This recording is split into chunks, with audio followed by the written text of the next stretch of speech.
What is up, wrestling fans? Welcome to another episode of the Smark Out Moment Smack Talk podcast. It is time for the July 2019 Mailbag questions and answers. That's kind of the point of the mailbag. So we're going to break down what's in the inbox and talk about whatever you guys want us to talk about. Who are we? Well, we're the usual suspects here. I am your host as always, Tony Mango, and joining me as always are Callum Wiggins. Yes. And Robert D. Felice. Indeed. So, let's just go straight into things here. Let me get that gnat out of my face, little fucker. Let's go with Marco. What WWE verbiage in promos do you dislike? I hate the "I'm going to kick your teeth down your throat." Who the hell says that? I've said that a million times in my life.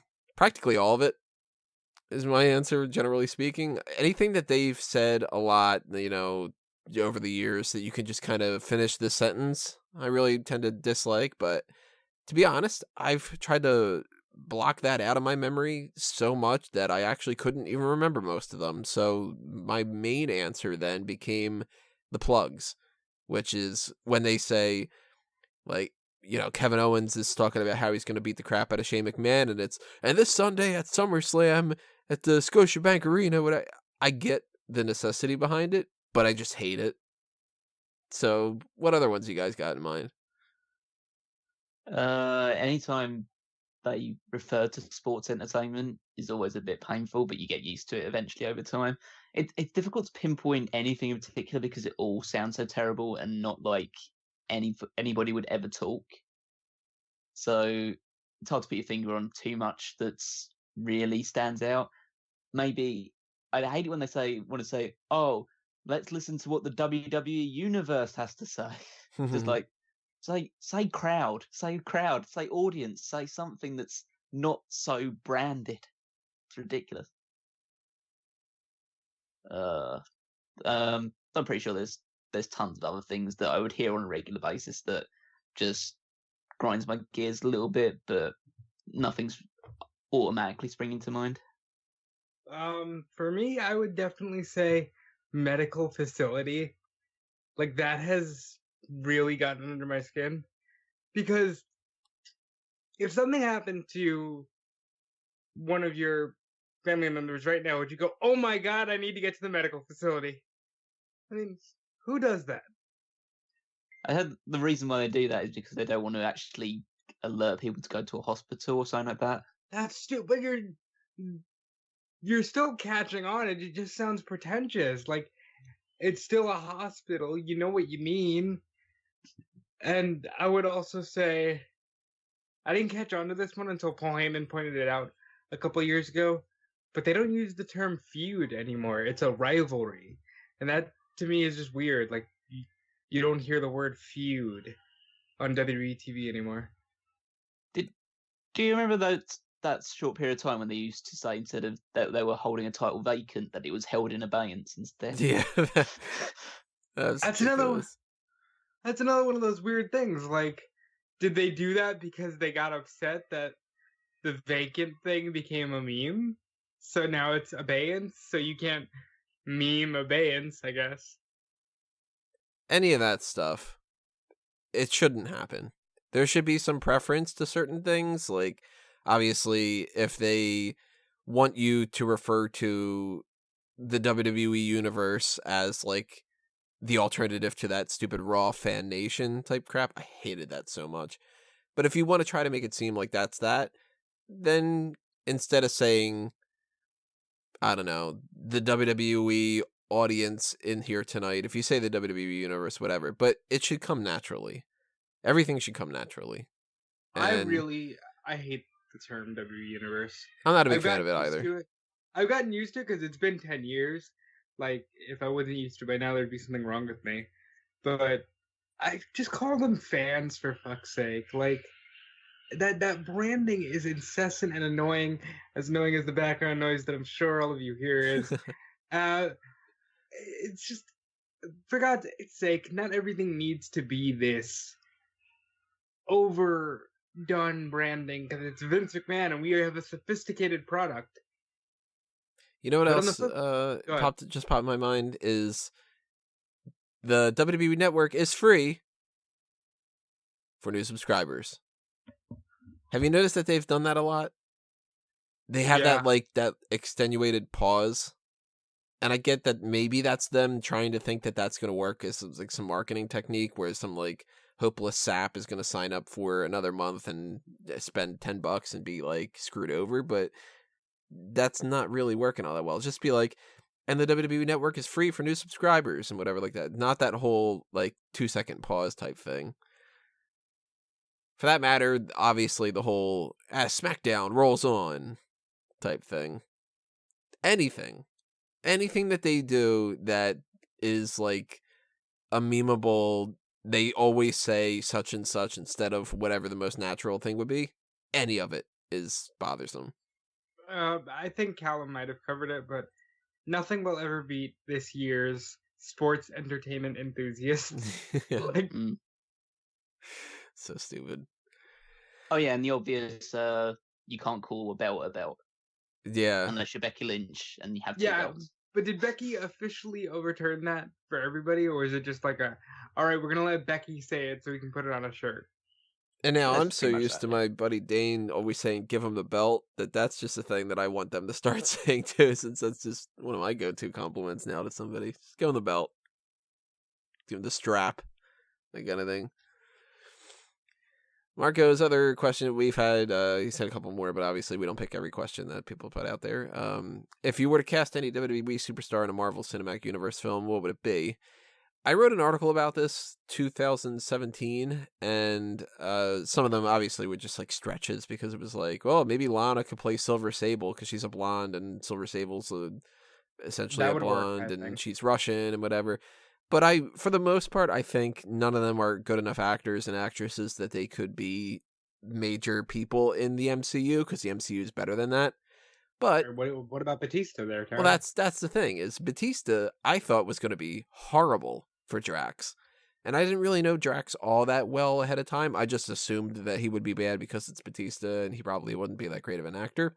Yet he ended up making Drax his own, and the Drax that we see in Guardians of the Galaxy is better than any other version of Drax that I've ever seen before. I've, seen the cartoons and some different things, and they essentially just boil him down to brute, which without that little bit of the comedic timing and stuff, it's kind of a bland character. So I think that there are a lot of people in WWE that could do supporting characters.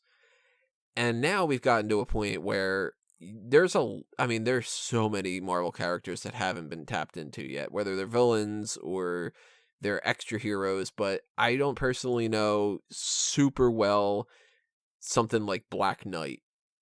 I don't know shit about that character, so I can't be like, who would be really great for that? I don't even know what Black Knight's actual name is, like, his Peter Parker type of name. And if you were to say, who are you going to cast for Captain Britain, or who are you going to cast for Magic in the X-Men film, I'd be like, I don't fucking know. I don't know who Marrow should be. But I thought of a couple things. I had thought before that if you were going to cast anybody in WWE for an MCU role and you wanted to make them like a main person for it, John Cena for Sentry could work. Because Sentry is a character that he's a little bit on the older side. Not like old. He's not like Magneto old or anything. But he's got this kind of like Superman kind of vibe about him. Yet at the same time, when you learn more about the character and you learn more about the Void, you know that there's actually this dark side to him and stuff. And I was like, you know what? I could see John Cena kind of playing something like that. Maybe somebody like Eric Rowan as Juggernaut just because of how big he is. Because Juggernaut's not the type of character that's going to be winning any kind of Oscar. It's just big brute. I Get a put big guy in Strowman there. in for Juggernaut. I had Strowman down for Hercules. I could see it. Because he's funny.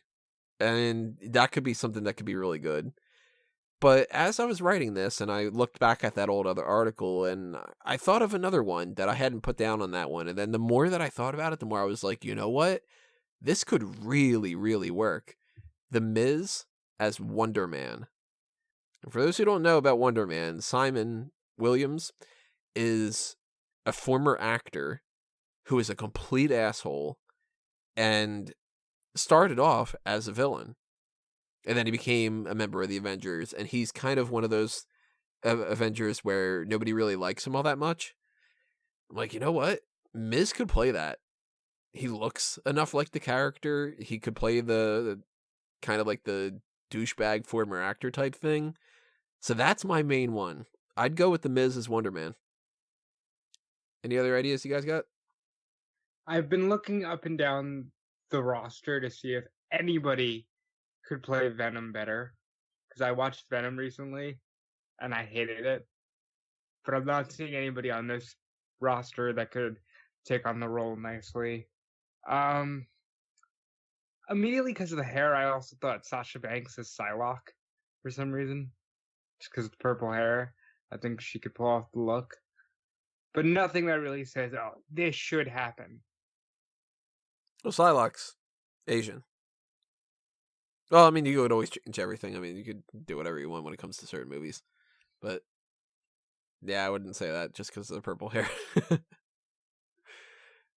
Anyone on your end, Callum? I can't say that I'm particularly familiar with the Marvel Cinematic Universe. I probably watched about 3 of the movies. So, but I would just say Ricochet as Spider-Man because Ricochet is probably the only person on the roster that could do that sort of athletic maneuvers that you need to be Spider-Man. Spider-Man's the only one that I have any real extensive familiarity with. Would he be like an older Miles Morales? I think he has the kind of personality to do it as a guy who has an innate coolness about him, but also you can tell that he's a bit awkward and a nerd as well. If you cast Ricochet in a Spider-Man movie, he's Miguel O'Hara. He's Spider-Man 2099. I could see it. I'd go with that one. Let's go to Howard. If they do come up with another Mixed Match Challenge show, which I haven't heard anything about that yet, and I'm kind of hoping that they don't because I don't really like that show, and it's just more shit for me to cover. But he was tossing out the idea of some different teams that he would be interested in. Brock Lesnar, Ronda Rousey being one of them, Asuka and Shinsuke Nakamura, Becky Lynch and Seth Rollins, or Finn Balor with Becky Lynch, Nikki Cross and Dean Ambrose, which now, at this point, Dean Ambrose isn't able to do that. So he's asking about if we have any other ones in mind. I could see some that are kind of self-explanatory because of their connection, like Casey Catanzaro and Ricochet, Mia Yim and Keith Lee. I think that Sarah Logan and Eric from the Viking Raiders, that makes sense because she's going to eventually go into the Viking thing. They're married, you know. But I could see maybe Dana Brooke, if they got her pushed enough, that she could work well with Braun Strowman. They used to date, actually, didn't they? What? No, not that I'm familiar with. I think she dated Ziggler for a bit. I kind of remember that they used to date or something. Maybe, I don't know. Maybe I'm remembering something wrong, but Lesnar and Rousey makes sense. I think that if Ruby Riott were a babyface and both she and Jeff Hardy were not injured, that could be maybe a fun pairing. If Alicia Fox was still around, I guess she's a legend now that they classified her as with the Raw reunion and all that. That maybe Fox and Velveteen Dream could be a funny pair because they would like play off each other pretty well. Ember Moon and Damian Priest, maybe. And just for the sheer awkwardness of it, Mandy Rose and Otis. I would love the idea of either Bailey or even a more chipper Dakota Kai with Baron Corbin, just because that dichotomy of like one is super happy and beloved and the other one is Baron Corbin. I think that would make for some funny moments. Velveteen Dream and Nia Jax. I thought about this and I would like to see that pairing because they both have charisma to them, and I think she could almost work well as a China-like bodyguard for him. So I'd like that pairing. I know we saw Lesnar and Rousey, but what about like Rousey and Rollins, just to get under the skin of Becky Lynch a little bit? Just like obvious ones, in terms of like their obvious connection, I'd probably go with Bianca Belair and Montez Ford. Yeah. I would like to see some sort of situation where you have both of the Iconics entered into it, and they both team with one member of Revival. So it's just like, then you just have a match against each other where it's just the two Revival guys against each other and the two Iconics against each other. That might be interesting. That'd be fun. That'd be fun. I think Ember Moon and Xavier Woods would be actually a pretty good team because they I both agree. have that. They both have that comic book nerd connection, like video gamers. So, and I've seen them like on Up Up Down Down and stuff like that. They seem to have pretty good chemistry. Kofi and Naomi, they would force like a lot of athletic saves, and I could see that being fun. I don't know why this appeals to me, but Sonya Deville and Chad Gable. Because they're both, I mean, obviously Sonya has the MMA background and Chad Gable has a very strong technical wrestling and amateur wrestling background. So maybe they could just do a lot of like hold-based maneuvers and stuff like that. And I think one that's pretty obvious would be you do Mandy Rose and EC3, and you use that to drive a wedge between the Sonya Deville and Mandy Rose thing. I like that. And could we bring back Pirate Paul Burchill for one night just to do Burchill and Sane? I would like to see Pirates on WWE. Let's move over to Peter's questions. Would you ever consider live streaming a podcast? I have for many, many years, just haven't figured it out yet. That's basically what it is. I want to do live post shows and live watch alongs and live fan track kind of things for Patreon, and I just haven't had the time to sort that stuff out.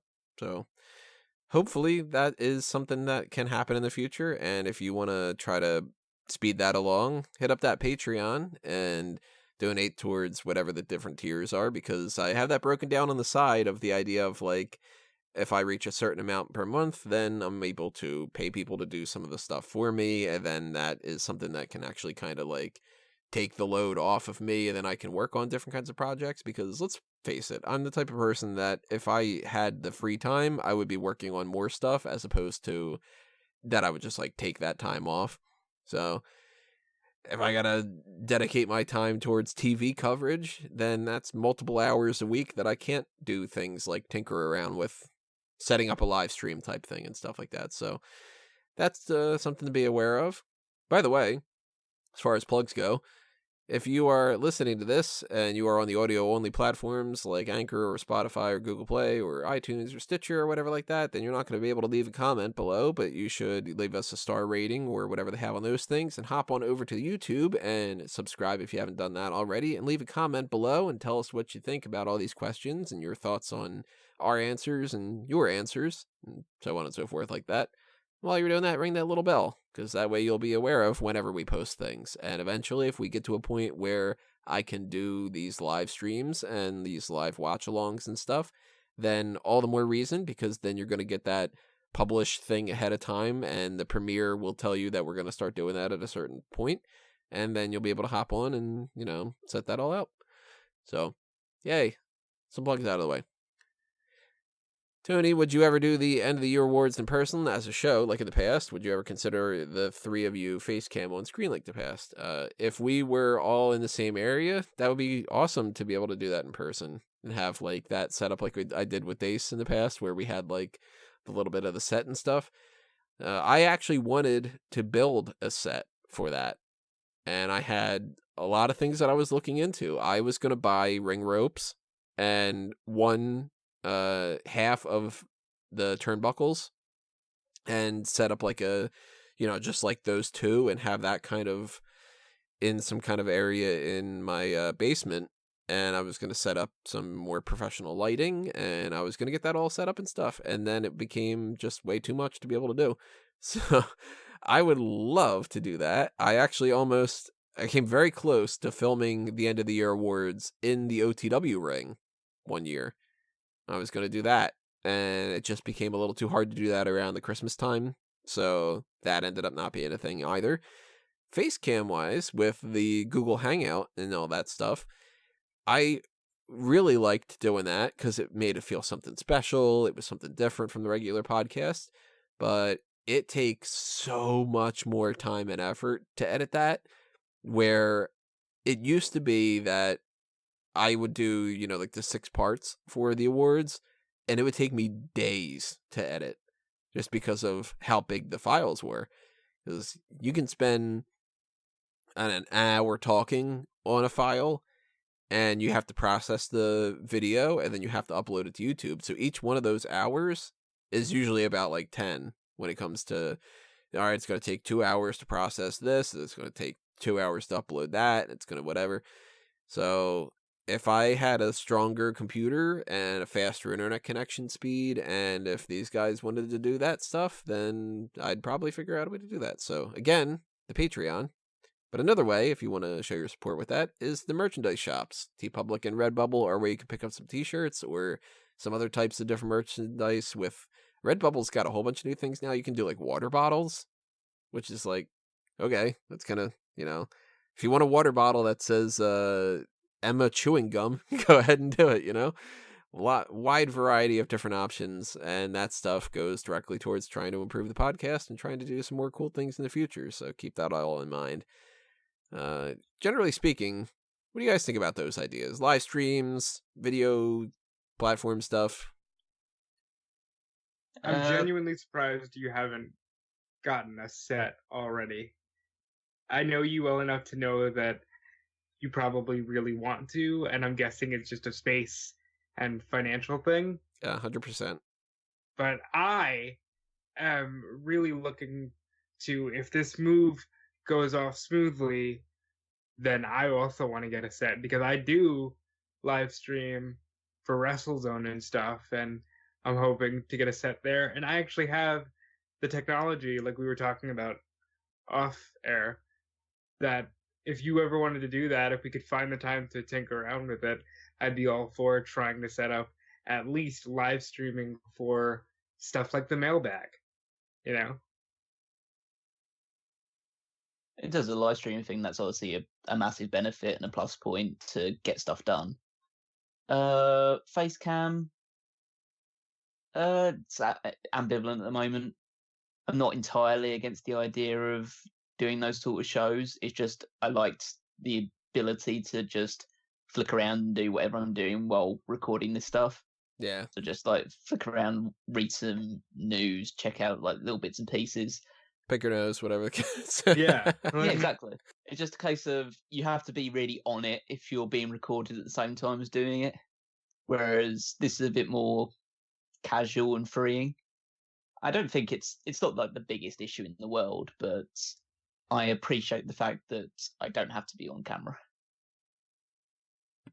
Yeah, I mean, if I had the funds and obviously like all the other kind of details worked out and stuff, it'd be really cool to do some kind of like an in-studio show and have people like, practically be like an ESPN type thing. But generally speaking, if we're able to get something going with like live streaming and all that, then that would be more on like the special side of things. That would be my ideal scenario for like a watch along would be an actual watch along, not the type of thing that we do with the fan ounce table where it's like, okay, well, we're just going to do a podcast, and if you have to sync up and correctly do all that, I would love to do a thing where if you donate to the Patreon, that you have a special link where you can see the thing in like a picture-in-picture mode, but that's like a copyright type of thing, so we couldn't do that on YouTube and whatever. And if you were just like on YouTube and it was just kind of live streaming like that it would have kind of like what I've seen some other people do in the past, where it's a bunch of people sitting around one room and they're all having that watch along thing going on, and they can actually like interact with the comments, and people can be like, oh God, did you see that move that just happened? That'd be kind of crazy and stuff. I would like to do that, and I would like to also do that for Fanboys Anonymous too, because that would be so much fun to do that for movies and TV shows. Like, to live stream a watch along of a marathon of something like, I've never seen the Fast and the Furious movies, but it would be so fun to do like a marathon of that and to have people come in and come out at different points and I would do a James Bond marathon at some point. I would have done a Star Wars marathon before they fucked it all up. I would do like an MCU marathon. Like we've talked about this with the Daceman platform stuff with the live stream that we do for the charity marathon every year. I'd love to do that kind of stuff. So again, Patreon, something to not lose sight of. Would we ever do a fantasy league? I totally would if somebody else would do the work for it. I don't have the time. And to be honest, I've never been the type of person that's been really interested in all those kind of statistics and stuff. So that would not be my kind of project to work on. But if somebody else were to like keep track of the points and everything, then yeah, I'd do it again. It was fun. Numbers and statistics, some of my favorite things in the entire universe. I would totally be on board. The reason why I haven't pushed for this sort of thing, first of all, is because it's out of sight, out of mind, essentially. And secondly, the fact that there was only 3 of us makes it less competitive, should I say. Obviously, we can't just force people to be on the show or anything like that, and I wouldn't want to open it up to tons of people. It's not saying that it wouldn't be great to get other audience involvement, but in a finite pool as the WWE roster is, even though it's vaster than it's ever been, it's still a finite number of things. To get like many different teams together and sorting it out, you'd have to cut certain people out, cut certain people in. It would just be a little bit difficult to manage. But in terms of actually managing it, I would totally be down for keeping track of all the scores, organising what the rules and the points are and stuff like that. So if a fantasy league is to come back, then it's probably very likely that I'd be the one overseeing it. If we had access to some kind of a platform where a lot of that stuff would kind of fill itself out, and that it would be like a website. I've got Excel.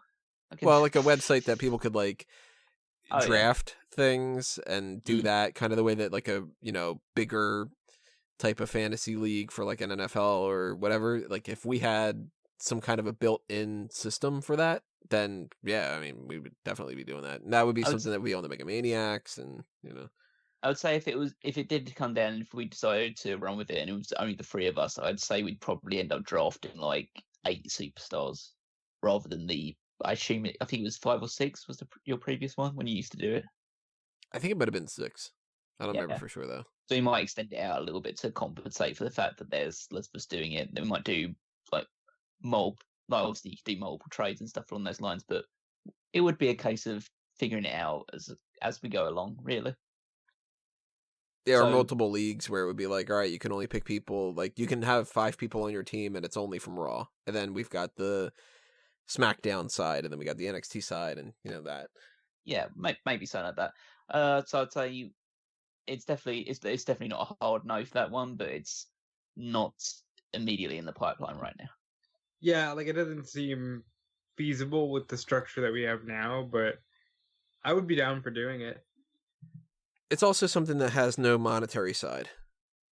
So that's another big drawback on that, where, I mean, let's be honest, like the YouTube stuff doesn't really work out all that well as it is, but at the same time, that's just people grab their microphone, we record a podcast, I edit it, we upload it, then there's some kind of revenue streams through those kind of things. Whereas the fantasy league, that's a lot of work on the back end where if you do a podcast on it, how do you make that interesting? And I don't think that the way that we did the fantasy league before was really the best. I think that the way that we ended a lot of those episodes was essentially 15 minutes of, so this person's now number 1, this person's now number 2, number 3, number 4. Any trades? Nope. All right, we'll see you later, everybody. And that's not really like worth the effort, No. So it would have to be there would be lots and lots of tweaks that would come to that. But I would love to do it again. There would have to be some sort of consequence to it. Yeah. To make it interesting, which would become in some sort of form of a forfeit. Like my obvious go-to for this sort of thing is that obviously we can't do live forfeits because we don't live in the vicinity of each other. But it'd be something along the lines of whoever's losing at the end of the month has to watch a terrible pay-per-view or something like that, or a terrible match. Or there would And have to be like money involved, and then that's the whole yeah, gambling thing, and that's yeah. illegal, and And if you want to So gamble on us, give us money for the page. yeah, if you want to gamble and see if the lights will stay on. Yeah. And if you want to listen to at least me and Callum talk about a bad pay-per-view, go listen to 2001 Wrestling Odyssey, where we just reviewed the Invasion show from July. Right, Callum? Yeah, that sucked. That was terrible. That was a terrible show. Not the show. The show was great, but no, I mean our show was great. Our Their show podcast was bad. great. Yeah.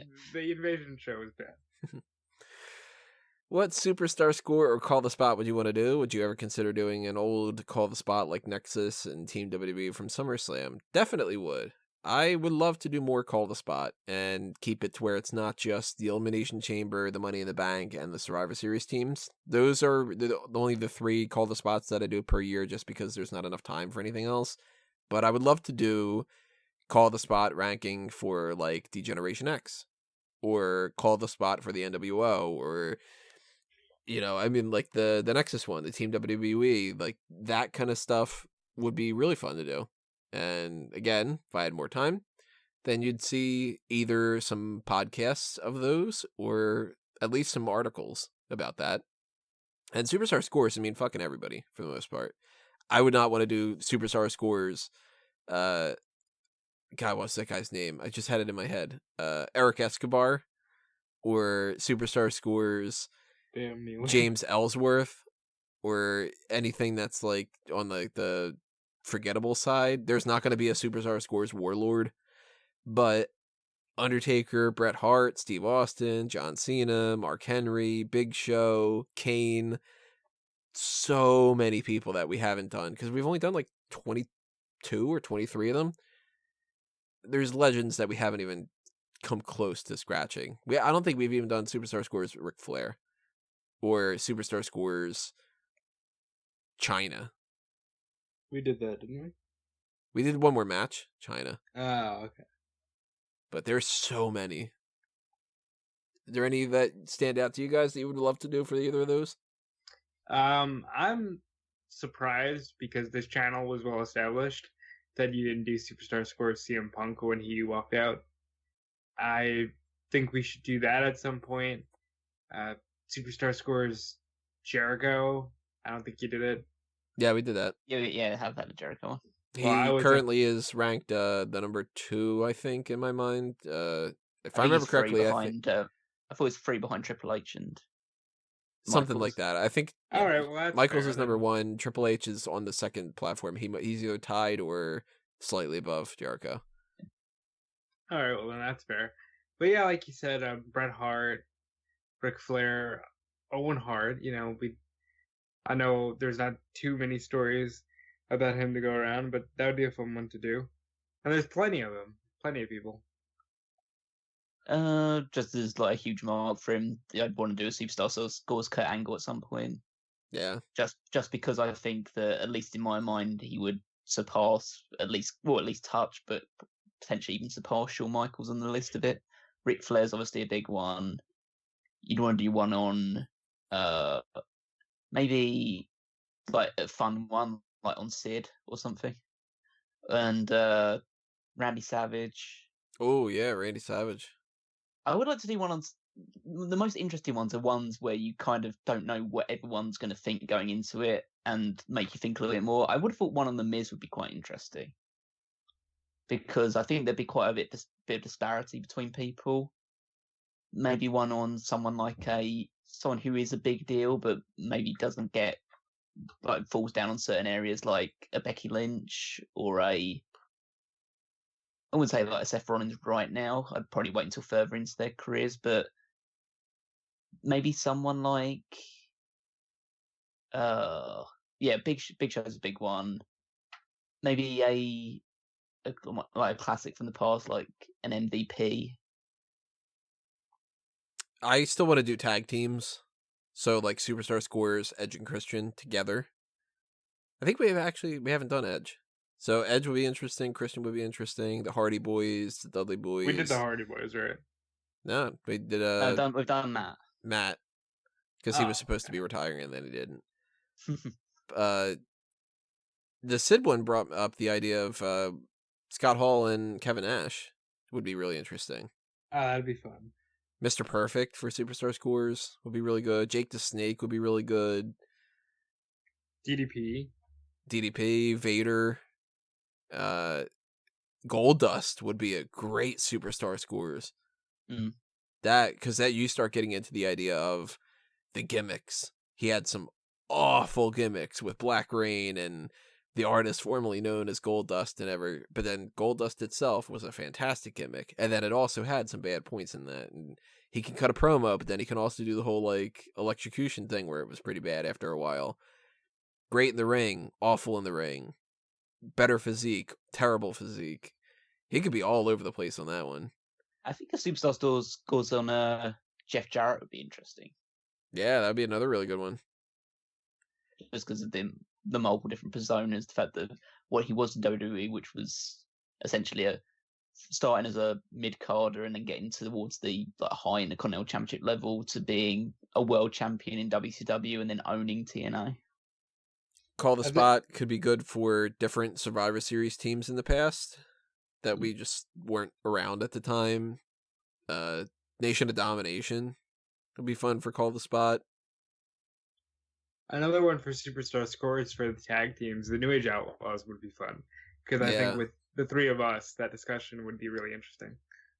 Shit, Superstar Scores Billy Gunn on its own would be really interesting. Or Bart Gunn. Bart Gunn, that'd be... I'll just say, I'll put this out there. Bart Gunn's going to score less than Billy Gunn. Would he score less than Butterbean, though? Yeah, I was going to ask, could we do Superstar Scores Butterbean? He had 2 matches. You know, he's got a hell of a credibility score. We know that. Not so much on the physique side. Another question here from Peter. Do you like Disney's live action movies or should they just stick to animation? Am I the only one that has seen The Lion King? I don't think I need to see it. I listened to your review. It sounds to me like it's just a CGI Lion King. And the things that they did change, I'm not a fan of.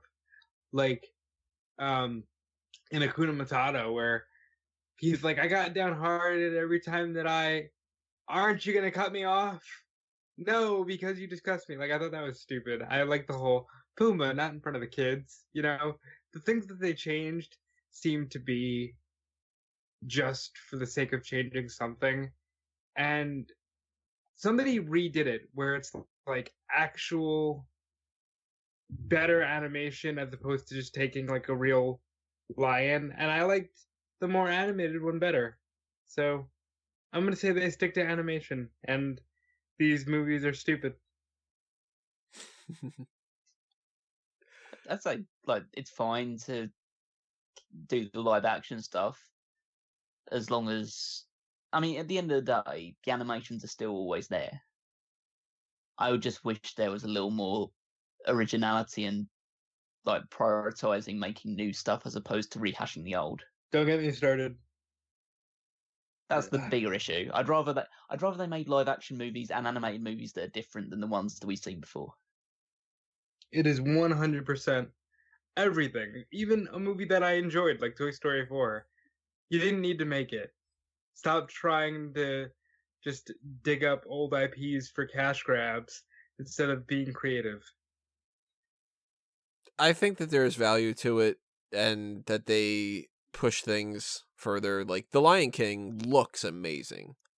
And that should definitely win Best Visual Effects.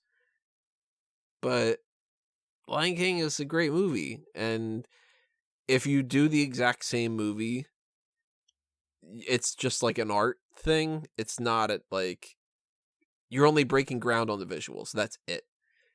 And when they don't stick the landing with a bunch of these things, like I said before, I mean, and if you want to check out on Fanboys Anonymous on that YouTube channel, I do my full breakdown of The Lion King.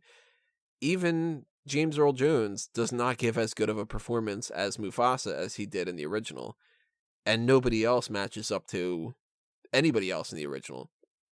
Seth Rogen being the only one that really is kind of like on par, and John Oliver is pretty good, but like when I think of Scar, after now seeing 2 versions of this, and there's other people that have seen like the Broadway plays and stuff like that, it's still just Jeremy Irons. Like, the hell with everything else.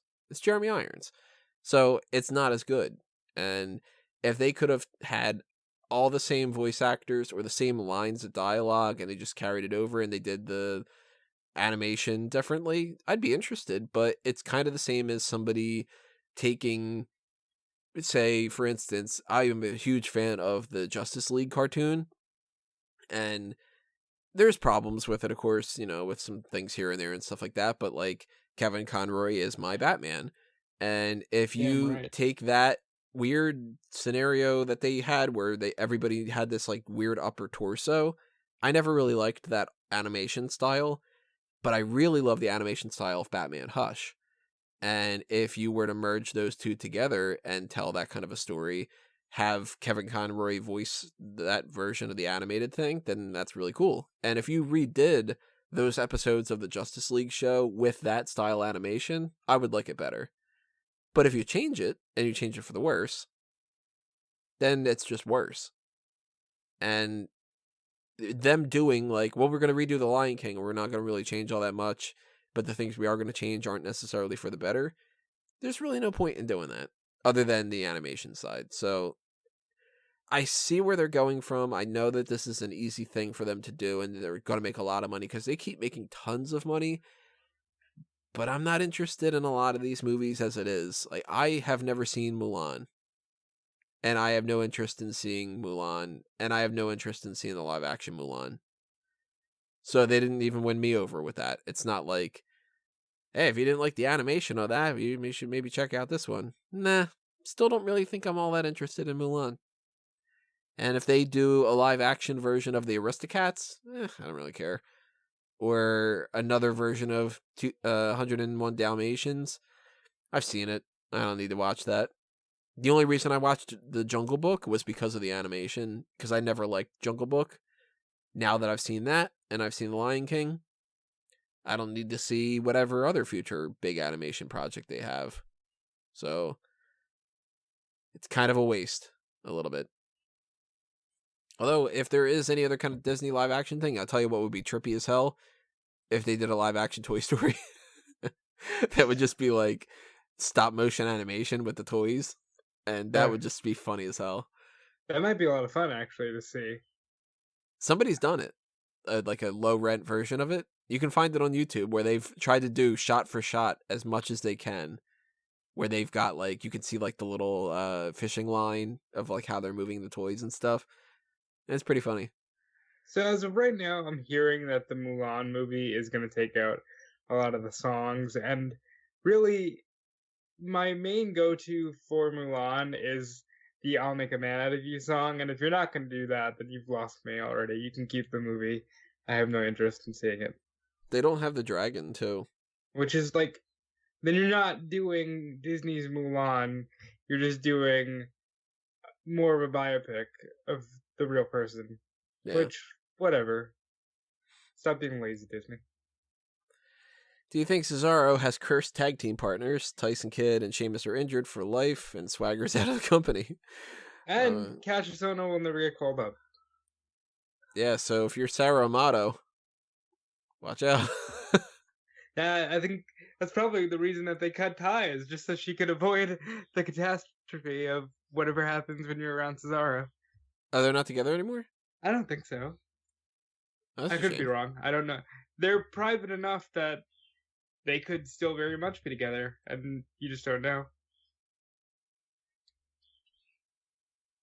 I guess they're cursed in the sense of they have to team with Cesaro, which means they'll never be the best person on their team. And that's saying something, because Kid could have easily been the best one on the team. Hero, when they were teaming together, was very good. And Sheamus was never going to be better than Cesaro. Yeah. I would say keep him away from Daniel Bryan. I agree.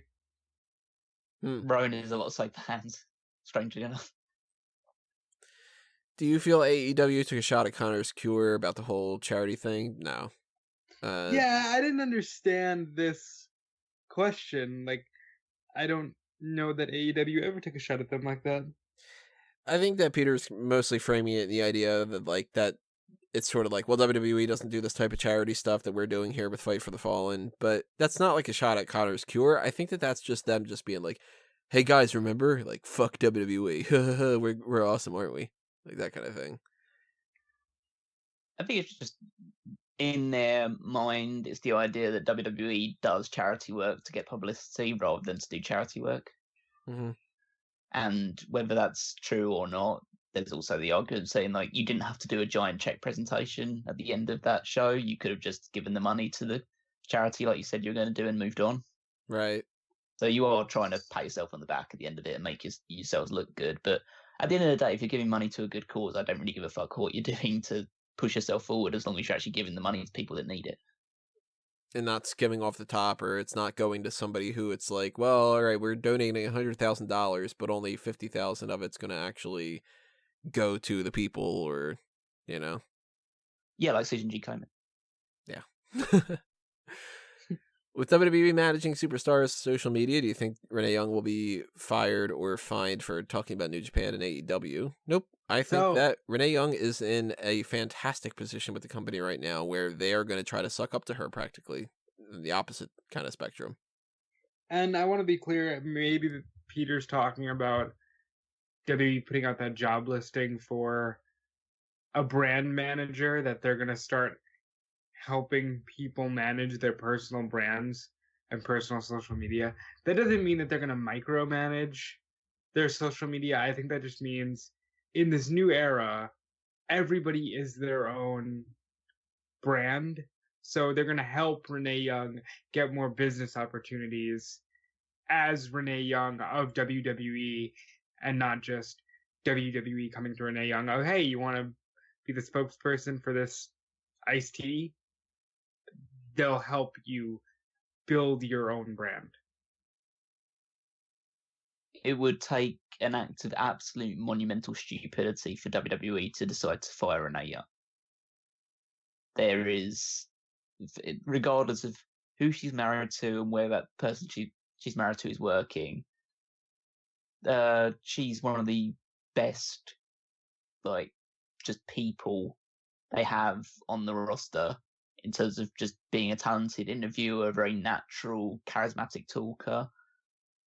Again, people would say what you will about her commentary style, whatever, but in terms of just being a very likable and endearing personality, they won't find another person like her in the very near future. What did you think about the bullshit that occurred over the weekend? Because I know I got to talk to Tony about it, but I never got to talk to you about it. Well, you can be critical of someone's commentary style. I don't think that there's too much of an issue in that regard. But frankly, she's just one of the dozen commentators that work in WWE nowadays that aren't good at their job. And that's just, it's just sense of, and that's mainly due to the fact that they're produced really badly. But that's even here and there. I think the ones that say correctly that Renee Young is a pioneer for commentators is an absolutely correct statement, because regardless of what you think of her quality of her work, people are going to watch her doing commentary on Monday Night Raw and think, yeah, I can actually be a commentator now, even if I am a woman. Whereas previously they would just see a bunch of old men talking. It's now opened the door up that much further for people to, like, it to be a bit more of a diverse atmosphere. I agree. So you like Twizzlers? I fucking hate licorice. We'll get to that a little bit later. Let's go to Frankie's questions. There are a lot of rumors going around about Daniel Bryan's announcement thing, possibly going up to the main event level, doing something on the non-wrestling side of things, going to 205 Live. What scenario would you like to see happen? I honestly don't think that there is shit planned. I think that the reason why they keep doing this whole tease thing and not having anything going on is because they don't know what they're going to do. And there was a possibility, I think, that we're going to find out that the original plan was Daniel Bryan is going to say, I need to inspire people at a higher level, so I'm going to challenge Kofi Kingston for the championship at SummerSlam. And they decided to go with the Randy Orton match. And now they're stalling to figure out what other alternative they can figure out. Now, Well, I don't think it was Kingston, because he specifically said, I'm going to go where Daniel Bryan has never gone before. And I think that that's just like metaphor. I don't think that's like he's going to NXT or obviously like he's going to AEW or something like that. I really think that there's nothing to it and that he's just going to challenge Kofi for Clash of Champions or something. You really think Kofi's getting out of something with that title? Yeah. Okay. Yeah, I think that as well. But Really? Yeah. I can't see it, but we'll get there. Daniel Bryan going to 205 Live was the most laughable thing I heard.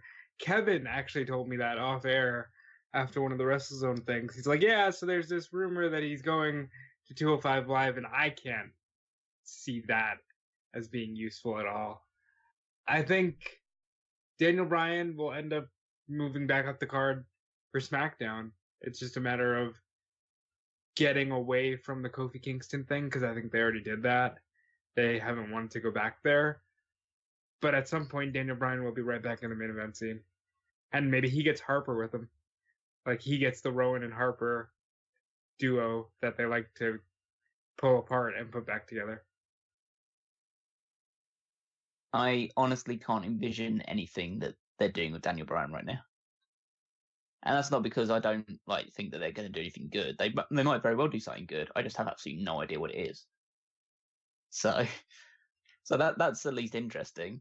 But it's interesting because I just can't see what he can do that he hasn't done already in some form or fashion. Maybe he could try to murder Roman Reigns by pushing over some staging onto him. Maybe that was Daniel Bryan.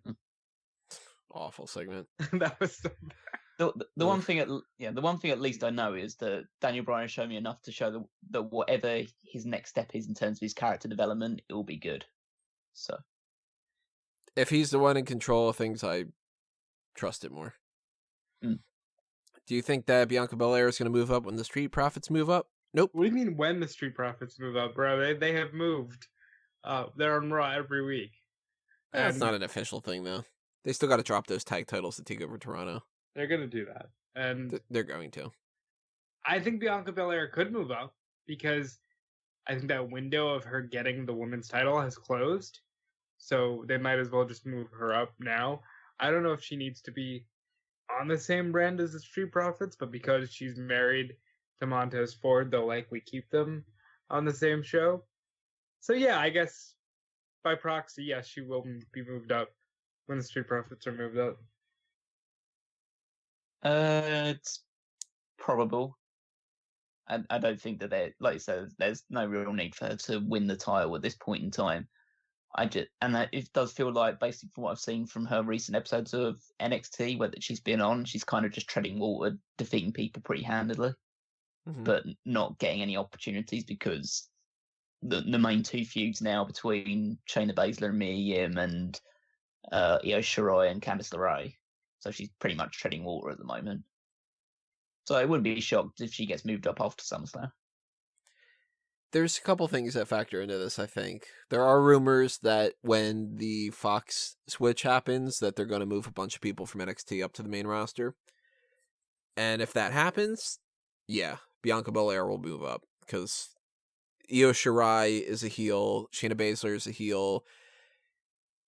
Assuming that Shayna Baszler doesn't move up, there's no room for Belair because she is kind of more of a heel than she is a babyface in a lot of different ways. They could always play around with that, but they tend to seem to default her back to heel. And if the Street Profits do move up the way that I think that they're going to, which after they drop those tag titles, then they're just going to be on Raw, then that makes perfect sense too. But I also see this being a possible scenario where they don't do what seems like the most logical thing, and it ends up being she comes up like WrestleMania time. And then that's a couple months different. So that would be technically not moving up at the same time. We'll know I think, by the time that the first 2 weeks or so of SmackDown are done. If there's some kind of a formal announcement that NXT people are coming up, I think she'll be a part of that. What do you think about the first match being announced for AEW? It's Cody and Sammy Guevara on their first TV episode. Now we actually also have another one. Yeah, let's talk about the other one. It's Jericho and 2 partners against the Young Bucks and who is it? The Young Bucks and Kenny Omega. Kenny Omega. That match is better. Cody and Sammy does absolutely nothing for me. Well, that is the opener. I guess it's just supposed to be I assume the Jericho match will be the main event. So that makes sense in that regard. But it's not the most thrilling match in the world, but it's getting one of your biggest stars out there for the first match, which is the right thing to do, and it's putting him against a young guy who's got a lot of upside. So they'll just have to prove why they've been chosen to take this first match. Personally, I know that this was never going to happen. I would have liked it to have been Brian Pillman Jr. against Jushin Thunder Liger. Oh man, they should find a way to make that work. I think that would be a really cool idea since that was the first match on the first Nitro. But Cody versus Sammy makes sense because of all your main stars. You've got Jericho, Omega, the Bucks, and Cody. Those are like the 5 guys that are bringing the most eyeballs. And I guess 6 now that you have Moxley. But Cody's the one guy who everybody's already seen on TV, so you can afford to put him against a lesser guy. Because it's not like, oh my god, it's the first time I'm ever getting to see Cody Rhodes wrestle on cable TV. With Kenny and the Young Bucks, they haven't had this kind of exposure, or at least not with this level of popularity. So putting them in a major match that will highlight them and their style of wrestling is going to do wonders. And my question to you both is, who do you think Jericho will be teaming with?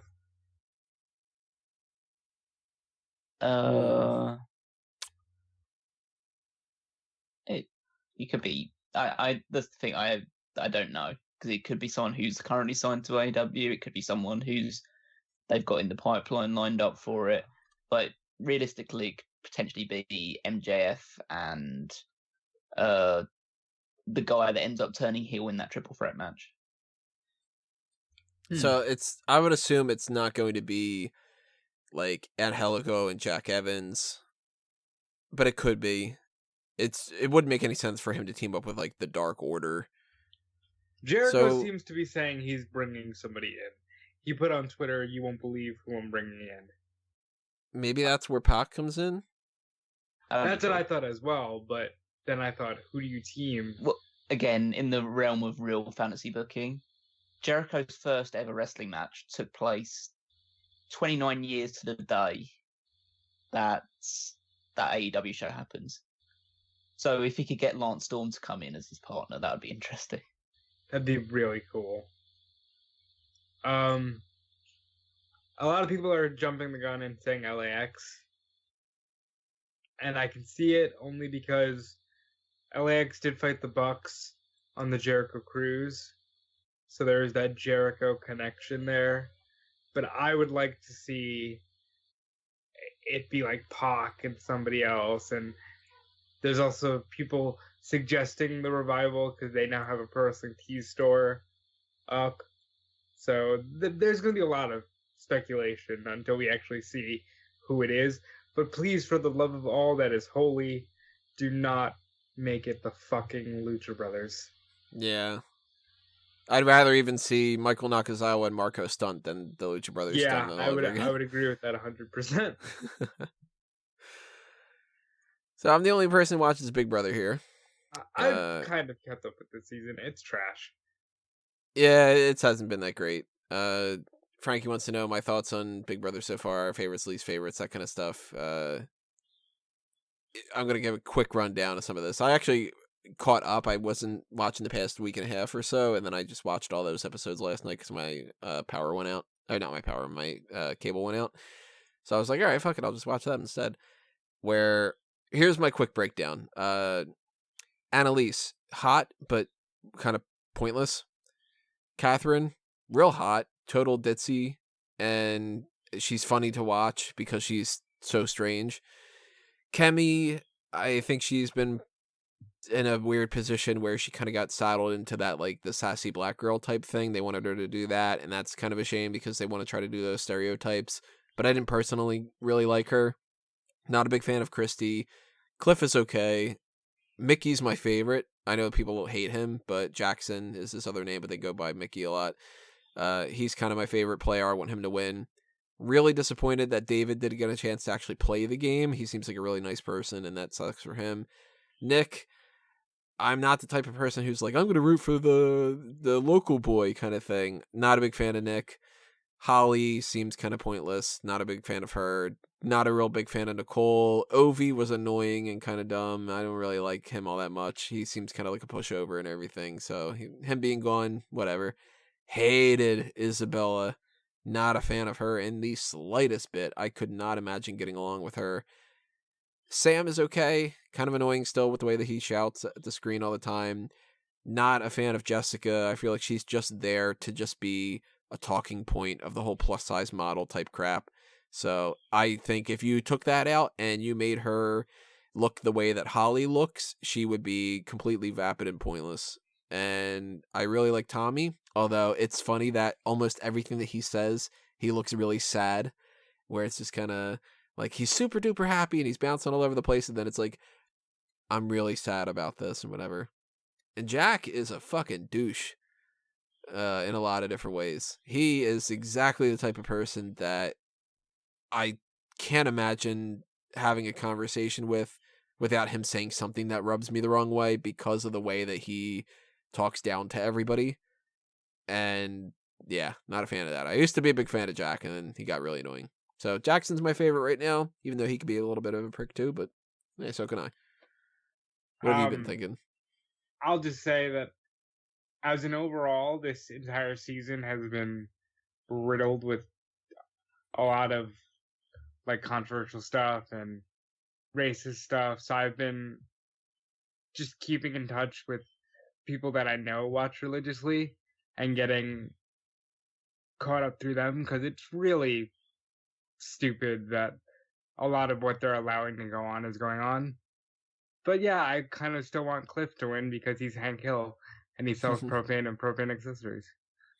It's crazy how much he looks like that character and actually has that kind of a job. Living the life. Would you rather lose the ability to lie, or would you rather have to believe everything everybody told you? Fuck that. Give me the inability to lie. I don't want to have to be like a complete patsy that people can take advantage of. Yeah, I've seen Yes Man with Jim Carrey. It's not a fun life. And, you know, if you're not lying, then you have nothing to worry about at all in your life. So don't lie. Yeah, I'd rather lose the ability to lie as well. It just, yeah, if everyone, I'd rather do that than be completely gullible, because everyone would just start saying, okay, so you go over this cliff face here, and then there's a pot of gold at the bottom of it. It's like, oh, okay, you'd be dead. You'd be dead within a week. Yeah, that would never work in any positive way. At least not being able to lie. I mean, that sucks too, because lying can really get you out of some jams and stuff, but then, you know, just don't do things that you would have to lie about. That's the way you get around that. So this may be only for Callum and Rob, but is Tessa Blanchard the best female wrestler in the world right now? No. No, but maybe on the North American side of things. She's definitely one of the hottest stars right now. I don't mean that in the Sexy Superstar tournament stuff, which you can go back and listen to. We've already done it, but you can go back and listen to it if you want. But she's definitely a big deal right now, and she should be getting the overtures of people like WWE and AEW to sign her up as soon as her Impact contract is expired. Where would you rather see her go? I'd rather her stay in Impact. Just because they need the people? No, because she'll be used better at Impact. Even over AEW? I don't know anything about AEW enough at the moment to know whether she'd be utilised correctly. She probably would be utilised better than she would be in WWE. But, and again, I'm not trying to be like a slut on it, but when something's working really well for a character, I don't want to see it just go away just because it makes it easier to move to WWE. just like makes it, it's more likely to see her because I watch it in WWE. If she's good enough, I'll watch her in TNA or Impact Wrestling, should I say? Because if she's good enough, I'll watch her stuff, and she has proven to be good enough at the moment. But I think in a world when you have people like just going through Stardom's list, you've got Hana Kimura, Mayu Iwatani, look at someone like Kylie Ray, is very proficient in the ring. Asuka, Io Shirai, and Kairi Sane, I think, are all better wrestlers than Tessa Blanchard. Isn't Mayu also working for AEW? Yeah. Okay. Or a few. Oh no, she was working for Ring of Honor recently. Oh, right. She was their women's champion for a while. Right. But you look at some of those people. I'd say Charlotte is on at least a parity with Tessa Blanchard. Becky Lynch is on that sort of level. Bayley, Sasha Banks. There are many, many great women's wrestlers, but not all of them are utilized or pushed as heavily as Tessa Blanchard is. Tessa's great. Tessa's great. I think it's ironic that they have her in an intergender feud with Callahan because it shows that they know those two are the best characters that company has right now. And I would watch her wherever she goes, like Callum says. If they put her in Ring of Honor, as much as I don't like the Women of Honor division right now, I'll watch Ring of Honor to watch Tessa Blanchard. She'll be world champion. Yeah. She's going to be their world champion soon. Yeah, because they're gonna do that. Maybe by Bound for Glory, maybe that's the hook. Probably. When is Bound for Glory? October. Big month. And then WWE's got like, I got Hell in a Cell, I guess. if they put Tessa Blanchard in the main event of Bound for Glory, I would actually consider watching and discussing Bound for Glory for this channel. I still wouldn't. Yeah, that'd probably be a one-man conversation. That's all right. I did it for what I did. G1 Supercard. I did one of them by myself. You did the Ring of Honor show. Yeah. Yeah. That was worth it. Do you think Bobby Lashley is leaving for MMA after SummerSlam, like what was rumored? Now, apparently, the rumor is that he's injured.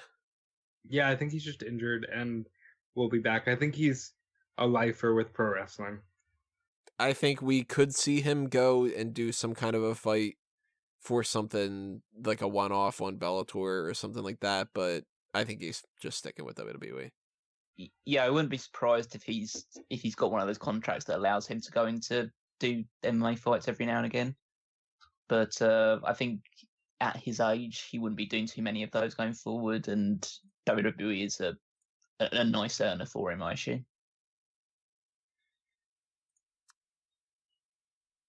We've got, are we going to get Evolution 2? Apparently they may not because Ronda Rousey isn't there, and they did Evolution for her, and they kind of don't see that being as much of a draw and stuff. I really like this suggestion that's been put out there that they've been trying to figure out a way to move around that Saudi Arabia show for November 2nd, because how do they do that on a Friday and do SmackDown on a Friday? I really like the idea that since Saudi Arabia does not seem to want to budge on the idea of having women perform, have that be an all-women's episode of SmackDown. So you send the commentators that are on the men's side, like you have the three-man booth of whoever the fuck, because there's more men than there are women. You know, Michael Cole and Corey Graves and Tom Phillips or Byron Saxton or whoever, that the men travel over to Saudi Arabia and they do all that kind of stuff, and Triple H or Vince McMahon, I'm assuming probably Vince McMahon, goes over there, and then on the SmackDown side of things, the women stay on that, and your commentary team for that particular night is Renee Young and Beth Phoenix, and they add a third woman on there just to kind of help with the load a little bit, which I don't know who that third person will be. They had tried out Lita before, wasn't a big fan of that, but you can pull somebody. You can try to do something. It will be Paige. Yeah, it probably would be Paige. That would make sense. And you have 2 hours to fill on SmackDown. It's not like you're trying to make it a whole big Evolution card, but you've got plenty of performers. You can do a 6-woman tag team match, and you can do this kind of a tag team match, and this you can put the women's tag team titles on the line. You can have both the Raw and SmackDown women's champions defend their titles, and you can make that feel like it's Evolution too, and give it this kind of big feel of a SmackDown episode. You split the roster up in a way that makes a lot of sense. You do the same all women's show on the same day as the Saudi Arabia one. I think that that's a win-win. I don't see any negatives to that. I totally don't see any negatives towards that, because the women's show will get more viewers on it because it's SmackDown, and so it would get whatever the millions of viewers to watch those shows on there, so they get more exposure, and it means that less people are watching the Saudi Arabia show. Hopefully, Well, they wouldn't be on at the same time. Yeah, either. but hopefully people just don't watch the Saudi Arabia show anyway. So that's like, that's just always my hope, really. But I don't see why you can't do that and have Evolution as well. Make SmackDown Evolution. It just makes so much sense. No, I'd say have both. You mean like have an Evolution show, what, the next day or just same day? Why not? How would you do it? Almost well, just whatever month you want Evolution to be in, you do Evolution. Oh, you mean you're just down for an Evolution too? Yeah, it was arguably the best pay-per-view of the entirety of last year. Why wouldn't you want to do it again? I don't think that there's enough staying volume to it. I think that they've already utilized bringing back all the people, and if they tried to do another one, it would flop. And then you'd have people that were like saying it's great just because it's the all-women's show. You'd have people that would hate it just because it's the all-women's show too. Like, I'm down for an Evolution too, if they don't say, well, we need to bring everybody back. Like, that was good for the first one, but this second one, let's, put a huge spotlight on the women's tag team scene. Let's do Becky Lynch versus Charlotte or Natalia in an Iron Man match. Let's do, Bayley versus Ember Moon in a ladder match. Let's make a good women's wrestling card without the need to rely on nostalgia. I think it could be possible to do an Evolution card with both men and women on it, but you basically give the proviso that we're going to have a lot of women's matches on it, but we'd throw a few men's match on it as well, just to No, I think vary that up a upsets little too many people. Well, I think along the lines of, and I know obviously it would offend a lot of people, that there's many issues for not doing an Evolution. If you don't do an Evolution, then you're going to offend a lot of people anyway, because people will say, why aren't you doing Evolution again? Especially because it was a big success last year. I think, but there's obviously the issue of the idea of, well, realistically, the women should just be main eventing any show nowadays. mm-hmm. And I think they've proven that. Yeah, they have proven it, and they can do that. And I think they should be doing it, not like all the time, but at least 2 or 3 pay-per-views a year should be main evented by a women's match. If I think if it calls for it. Yeah, if it's been built up strong enough. Like, I always take the notion that you should treat the women's titles as world championships. And so it's like the Raw and SmackDown women's titles are the same, at the same tier as the Universal and WWE Championship. If the feud is the strongest one on the card, they take priority and they become the main event. Technically, I guess you can count the mixed tag team match from Extreme Rules. Yeah, you can take. I'm not saying that's kind of like the little asterisk around that, but yeah, you could obviously count that one. Obviously, you have the WrestleMania one as well. I'm not saying that you shouldn't do Evolution or anything like that, but it needs to get to a point where you don't need Evolution eventually, because you do need an Evolution based on the fact that there are 2 shows that WWE put out through in the year that are only men can compete on. So realistically, you should have at least one show that only women can compete on. And I think that's where you get that SmackDown, where that kind of fulfills that void a little bit. And just production-wise, it makes a lot of sense. And for that matter, though, I would like them to directly address it in that regard. We're going to do this because we know the women cannot compete in Saudi Arabia, so we're going to give them their spotlight. Yeah, they're really going to say that. They won't say that on the air, but for like a quarterly press thing, release or something, right? Say it in the media. Don't say it on the air, but say it in the media. And I'd like to see Charlie Caruso get that 3rd chair, not Paige. So you think that they would willingly put out in a press release that they are still going to go to Saudi Arabia to perform for them, because even though they won't allow the women to compete on it because it's a huge sum of money. Well, No, no. they wouldn't You- say it that way. They'd reframe it, and like they would get some kind of criticism of like, so are the women going to compete at the next Saudi Arabia show? And they would go, well, we still are trying to make headway with that kind of a thing, but we decided that this time we're going to give a big spotlight to the women by having them be like, they're going to do that kind of a thing. But at least that does kind of address it without them like, it's that like, I guess that healthy balance between company speak and we can't disparage the Saudi Arabia people that are paying us all this money because that's part of our contract. But at the same time, we have to say that kind of like, hey, we're trying something here, like that's skirting around the issue. Like, just say WWE is committed to their global audience in Saudi Arabia, but as a special treat for stateside fans, our women are going to take the spotlight and run SmackDown for the week. Concurrently with like the same day, kind of, Headlined by the first ever women's hour-long Iron Man match, because first ever is a thing that really gets them excited. You want to make that extra special too? You work out some kind of a deal with commercial free Fox that they do that little picture-in-picture thing or something, yeah. I just think that sort of terminology and horseshit is completely worthless anyway, so just do it, you don't have to say that. That's exactly why it's possible. Yeah, and it is horseshit. It's, I'm going to lump in a bunch of these together. I don't have them really written down, but the food-related things, just kind of a yay or nay. Do you like fluff? No. Marshmallow fluff? Not a big fan either. Marshmallows are okay, but only with like s'mores. Yeah. Callum, I'm assuming meh. Yeah. Don't care either.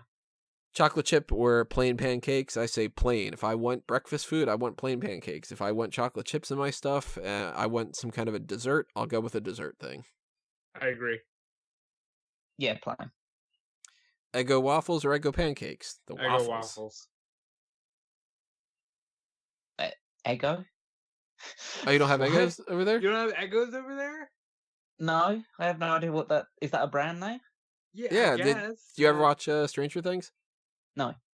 Ah, Okay. Well, Eggo waffles. So they're waffles. big frozen waffles. Throw them in the just- toaster. I'd probably go waffles over pancakes. Yeah, they're a little circular waffle thing. I'll tell you what's better: the Eggo minis. Throw a little bit of butter on them. Ooh, they're pretty good. Are you a fan of Twizzlers? Hate Twizzlers. Never had one, so. How do They you are feel about not. licorice? Callum? Yeah, Oh, if they're licorice, then I wouldn't like them. black licorice is fucking disgusting. And if you are not some 80-something-year-old plus person, I don't know how you ever got into liking that, because that is not candy. That is, you might as well have fucking medicine. The red licorice stuff, it's not bad every once in a while, but that pull and peel, that's the only one that's good. The regular Twizzlers, that texture is awful, and it's not a fan. White or brown rice? I go white. White. White. Out to them. Favorite fast food place? If you want me to get a burger, I'm going to go with Wendy's. Out of the people that are in my area, I don't have like a Carl's Jr. or a Jack in the Box to really check them out, but I go Wendy's over McDonald's and Burger King by far. But every once in a while, Arby's is really good for a lot of different things. Like that Meat Mountain's fucking awesome. And the sliders are good and stuff. And Taco Bell's still good, despite how it's garbage food. Taco Bell is really good. Wendy's over the major fast food chains. But if I can, I'd like to go to like a Five Guys and get a burger over any fast food joint. I tend to default to McDonald's out of all of them. Well, I wouldn't be surprised if your McDonald's is much better than ours. Probably, yeah. It probably isn't. I don't eat a lot of fast food in general, but it's just one that's the nearest to me, so it makes it easier. It's just become a force of habit at the moment. And I'm sure there are definitely better stuff out there. I just can't be asked to find it. Yeah. I really like Sonic, but that is not in my area either. Really? I don't like Sonic. Everything I've had from Sonic I've liked. I prefer Mario. That's true. Well, he has better staying power too. If they opened up Knuckles, then I'd be a little bit confused about eating there, but at the same time, I would eat that too, because Knuckles is better. Seamus posted a picture of him in a referee outfit. We were kind of talking about this before. What do you think's going on with that? I want to say it's a joke because I can't see Seamus as a referee. Like, you painted the picture of Seamus being a referee for a 205 Live match, and that'd just be so weird. I think he's probably just maybe he's done one of his workout videos with John Cone or something. Well, he's been doing this for like a couple weeks now, where he's just around in a referee shirt, like if he's getting ready to try on that role. And we've seen this in the past, like Nunzio was ref for a while. Jessica Carr actually tried to be a wrestler, Kennedy Brink. But Sheamus is like a multi-time world champion. It just would seem weird. Every time he went to reprimand a wrestler, I'd be expecting a bro kick. Also, there is the issue of the fact that he's a huge guy.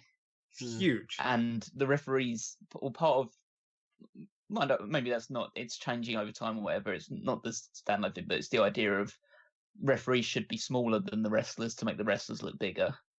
That's why I like Tony's analogy of the 205 Live match, because it just would look weird. Like, imagine Sheamus being the referee for Drake Maverick versus Mike Kanellis last night. Imagine Arya Davari hits Sheamus once, and Sheamus is knocked out for half the match. Yeah, and he has to do the referee sell. Like, it just doesn't work. Unless his gimmick is the only referee that doesn't go down. Yeah, that'd be kind of cool. That'd be cool. Like, he's the one that you bring into, because when there has been like a few ref bumps in a feud or something like that, and then you say we have to bring in the big gun, we have to bring in Sheamus because he's the only one that can withstand this abuse. And the only one that can knock him down for a while is Strowman. Like, Strowman barrels him over accidentally, and he can actually stay down. And then when somebody actually does take him out, it makes it feel like a big deal, because he's kind of like the enforcer referee. Like, we bring him in for the main events where shit's going to go down, and Brock Lesnar is going to be doing something crazy. Well, Sheamus is going to step in as the referee, and he's going to make sure that stays. Like, that could work. But I don't really think that that's going to happen. I think it's unlikely.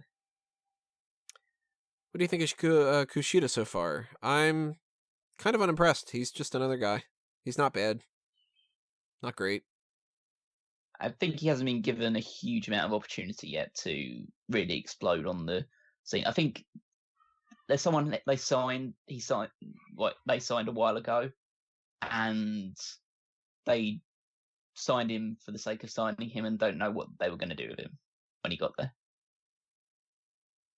They're like, damn it, we lost Hideo. We need Yeah, take what both of you said and mesh them together, and that's my response. I mean, really, he hasn't done too much for me on NXT, but they also just do not have a great track record when it comes to picking up these foreign stars. Nakamura is the exception, not the rule. You know what I mean? Well, he's not even really much of an exception. Well, he won the Royal Rumble.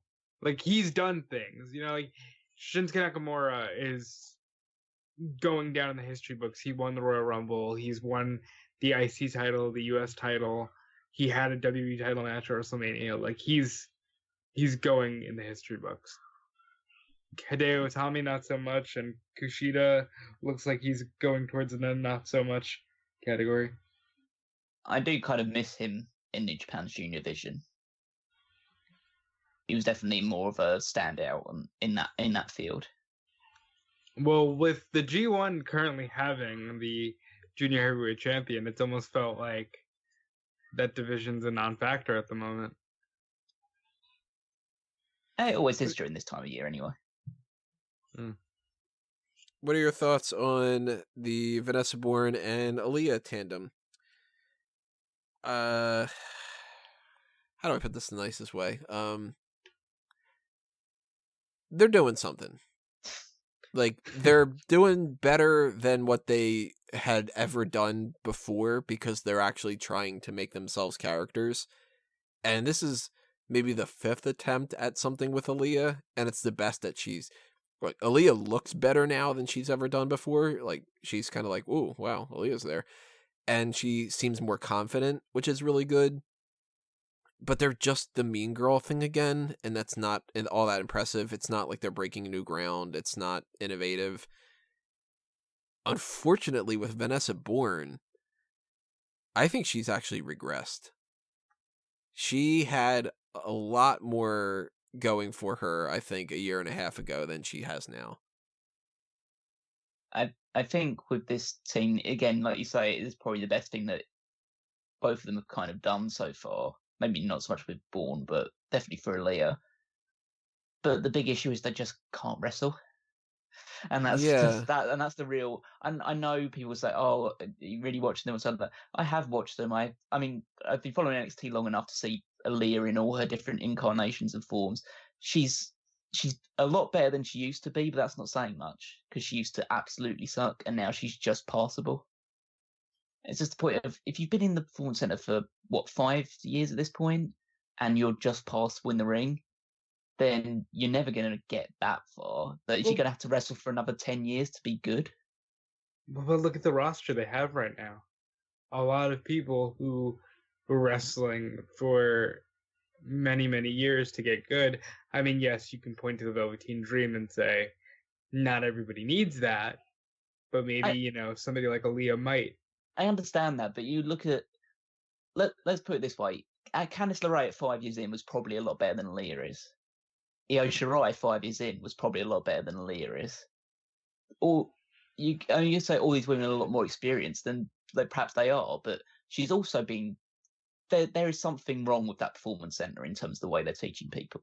And I don't know what it is, but the guys who are coming in off the independents are infinitely miles better coming in than anybody they have developing in that roster.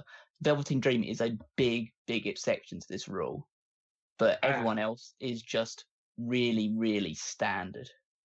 See, I look at it more so as the people that have the talent, and the Performance Center can upgrade them.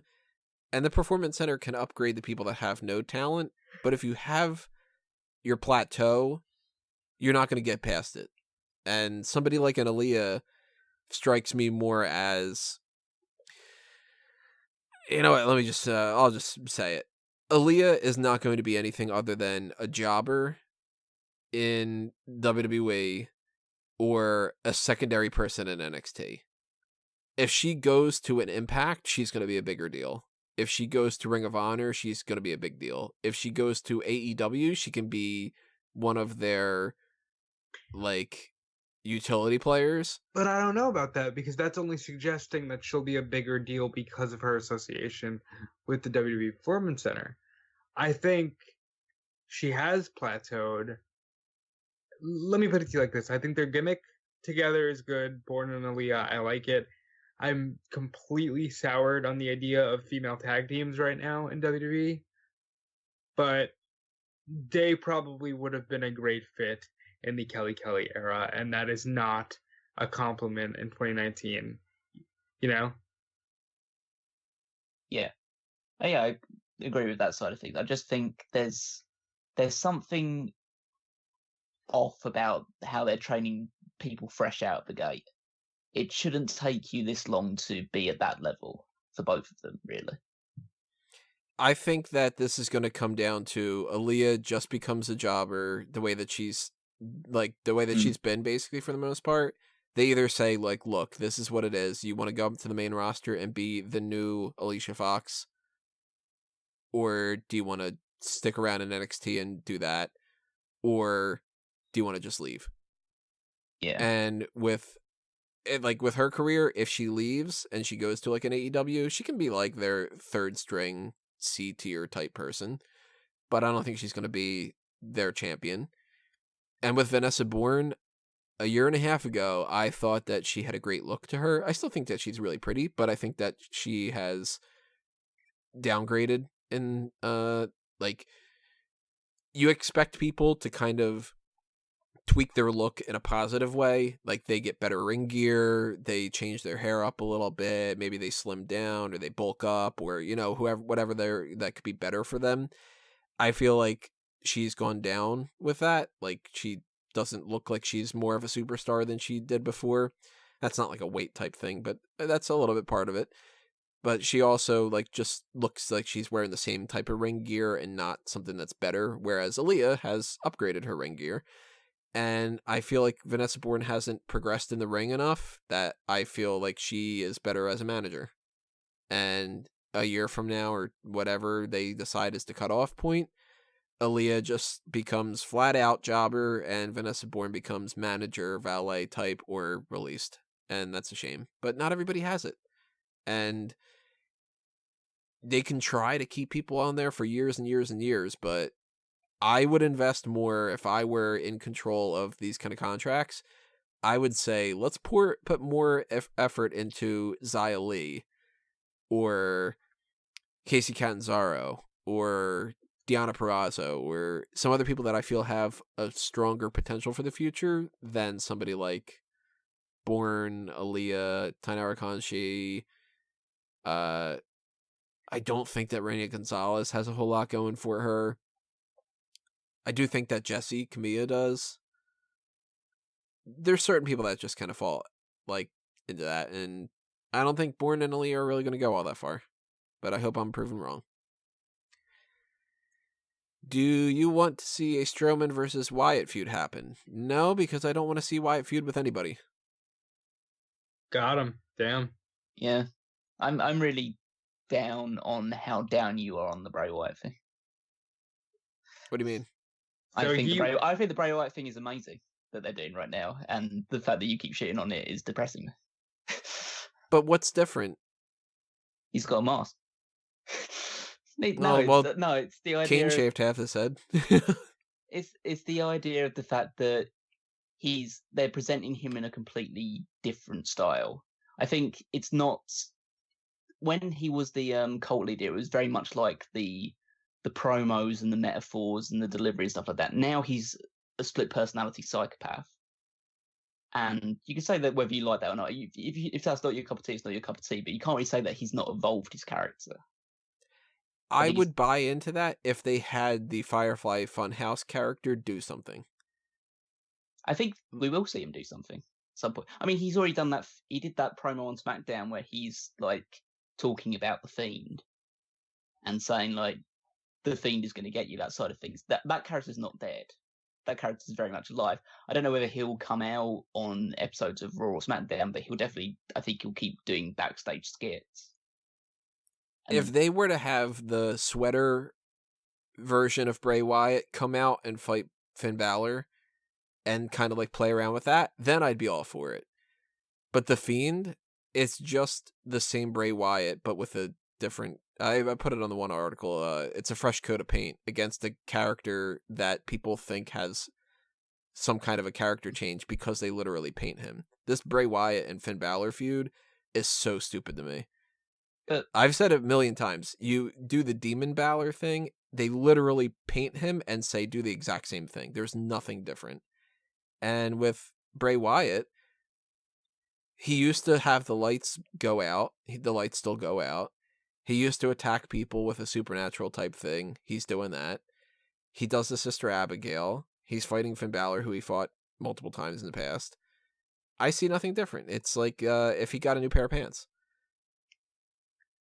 I think it's unfortunate that there are people who feel like Tony, that this character is dead in the water and cannot be revived. Because I happen to agree with Callum. I like what they're doing. It feels fresh. It's a different spin on the Bray Wyatt character. He's not just, the weird noise hits, he comes out with the lantern, weird noise hits again, and he's gone.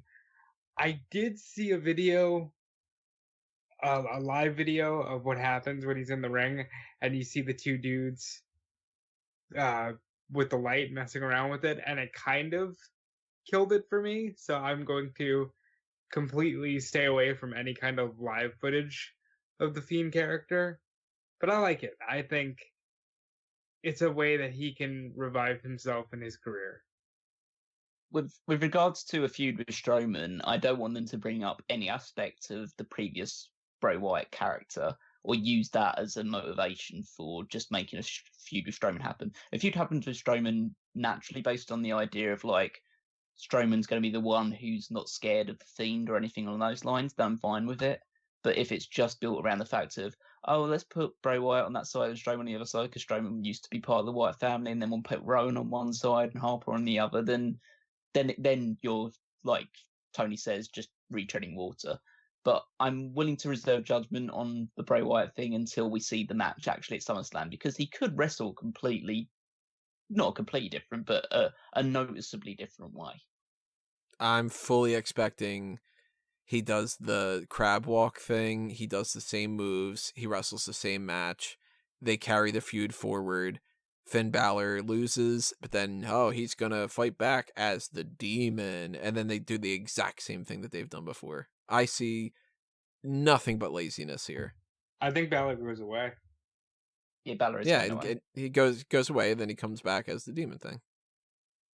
Yeah, and that's why I'm like, I'm not interested. I'd be more fine with the fact that we already have like 10 matches on this card as it is, and we still need to add a couple more. I'd be fine if they just don't even have the match. I don't want to see it. I'm not interested in the slightest bit. And until they do something different with Bray Wyatt, yeah, you took the hat away and you replaced it with a mask. You took the Firefly thing away and you replaced it with the sound effects that go on. And now he doesn't carry the lantern, but now he's got puppets. It's just, the Foley thing was Dude Love, Cactus Jack, Mankind, and McFoley. I feel like they all have different personalities and they all wrestle differently to a certain extent with some specifics. Like, obviously, he does some of the same moves because that's just like his style, but like, Dude Love is a very different character from Mankind. And Mankind is on like the hardcore side of things, the same as Cactus Jack, but Cactus Jack has a differentiating factor from Mankind because Mankind's got like the storyline kind of gimmick.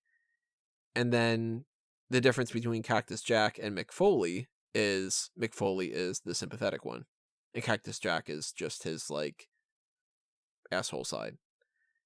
I don't feel that difference. I guess basically the way that I'm saying is I want Sweater Bray Wyatt to wrestle. Then I'm interested. If you give me fucking Mr. Rogers pops up in the ring, especially since we had that documentary and we've got that upcoming movie with Tom Hanks playing Mr. Rogers, if you give me evil Mr. Rogers in the ring, or better yet, babyface Mr. Rogers, where he actually teams up with babyfaces because he's got such a big split personality that he's a good guy when he's that type, and it's not just like he's creepy because he's the evil version of that, then I'm way more interested. The Fiend is just a mask. It might as well be the difference between Friday the 13th 1 and 2 and 3 and 4 and 5, where they just go, and this one, he's got a cracked mask or something, you know what I mean? Not interested. Give me something more. Connect 4 or Trouble? Ooh, that's a hard one. I go love Connect both of 4. those games. I love Connect 4, but Trouble also has the 4-player aspect, so I'll say Trouble. I'd go Connect 4 out of 2. I wonder what EC3 would do. Well, he's one Probably shy for 4, and he is all into Trouble. Yep. Would you rather Seth Rollins or Miz turn heel right now? I don't think either should, but I'd rather Rollins. Really? I hate The Miz as a babyface.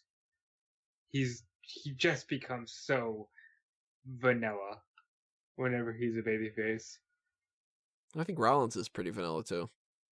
They're all vanilla because WWE doesn't know how to do baby faces. Right. The only good baby face on their entire roster is Kofi Kingston and the New Day. Well, you should enjoy that. You like vanilla over chocolate, don't you? Well, it's not even the fact that Seth Rollins is vanilla; he just sucks.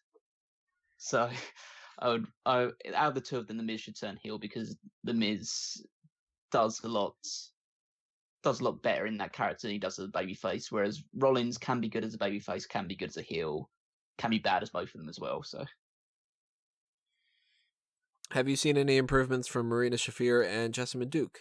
Nope. I don't think I've seen them wrestle for 6 months or so. Yeah, what he said. I don't see them getting all that much better. And I feel like they already botched the idea of doing the The four horsewomen. horsewomen thing. I think that's kind of dead in the water. Well, I think it's hard to say they could have botched it because if Rousey was going to leave after a year anyway, you couldn't just force Shafir and Duke to get better immediately.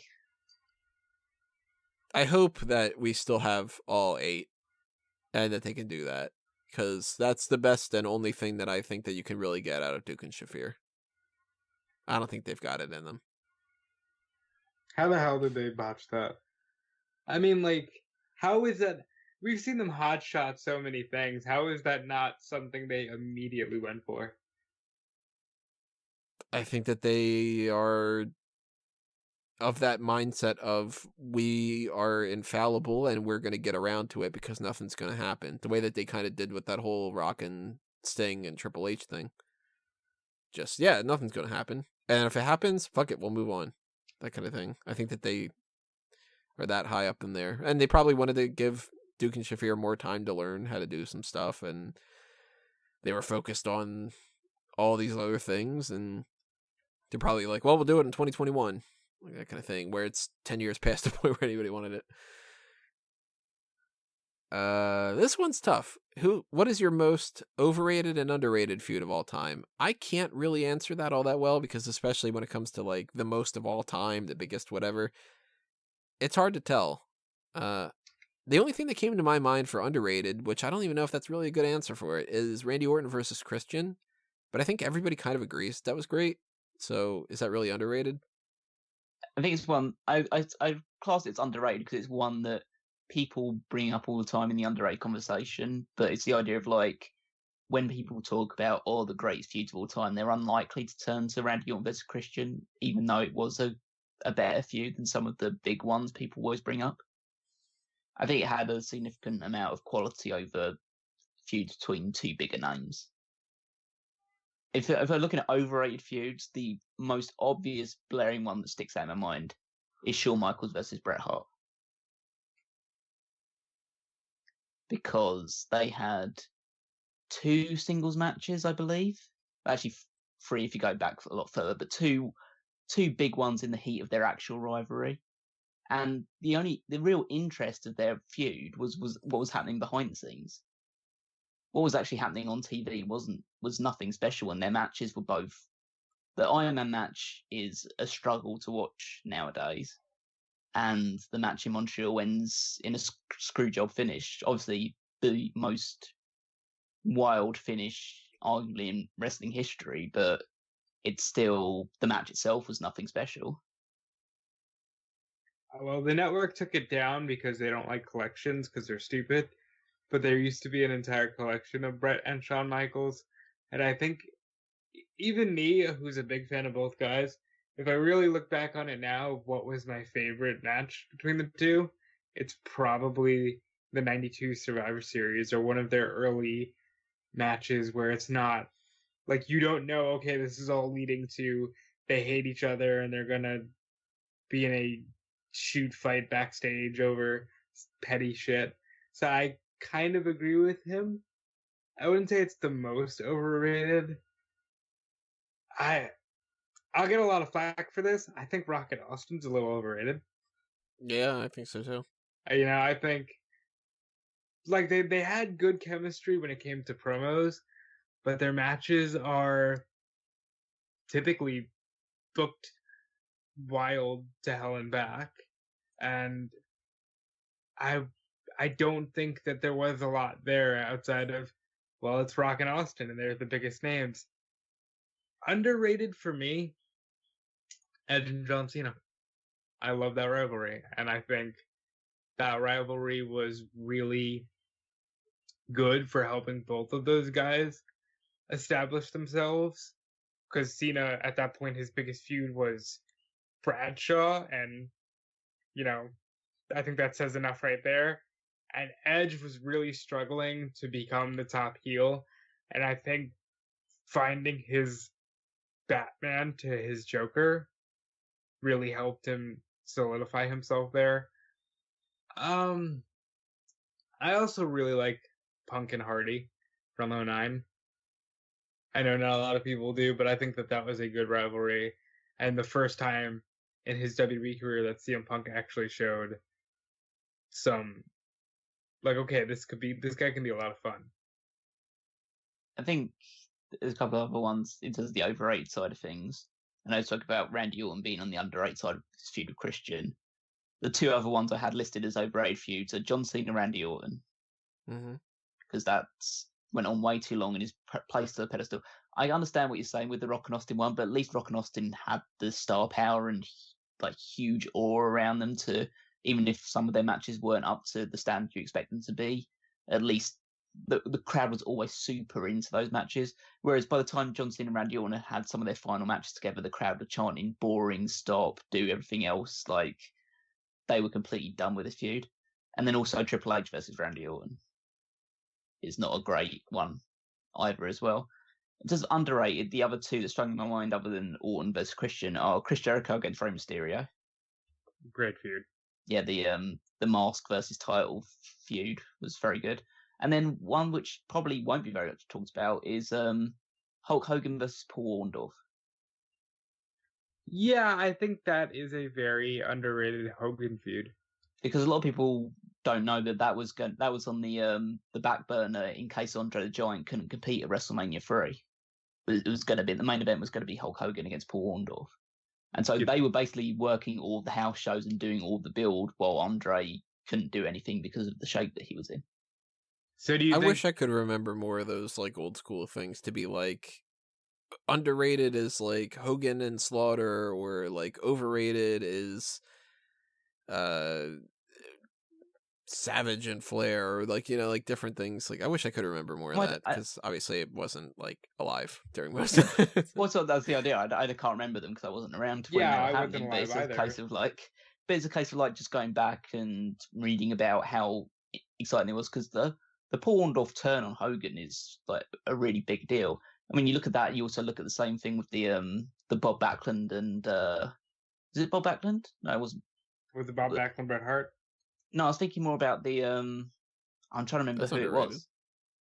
No, well, it was. I think it deserves a decent amount of credit, that one. I'm trying to think of the one with was it Bruno Sammartino and Larry Zbyszko? Zbyszko, yeah. Yeah. That one has just got like a tremendous amount of heat surrounding it because of the idea that they built them up as partners for a while, and Zbyszko was just breaking out of Sammartino's shadow.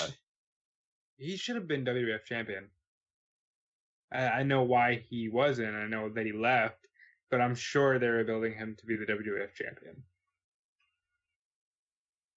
But yeah, it's just a case of like just trying to dig up a few bits and pieces and just trying to gauge what the atmosphere was like, because a lot of times you don't see that sort of intensity anymore because there's obviously everyone knows it's an act.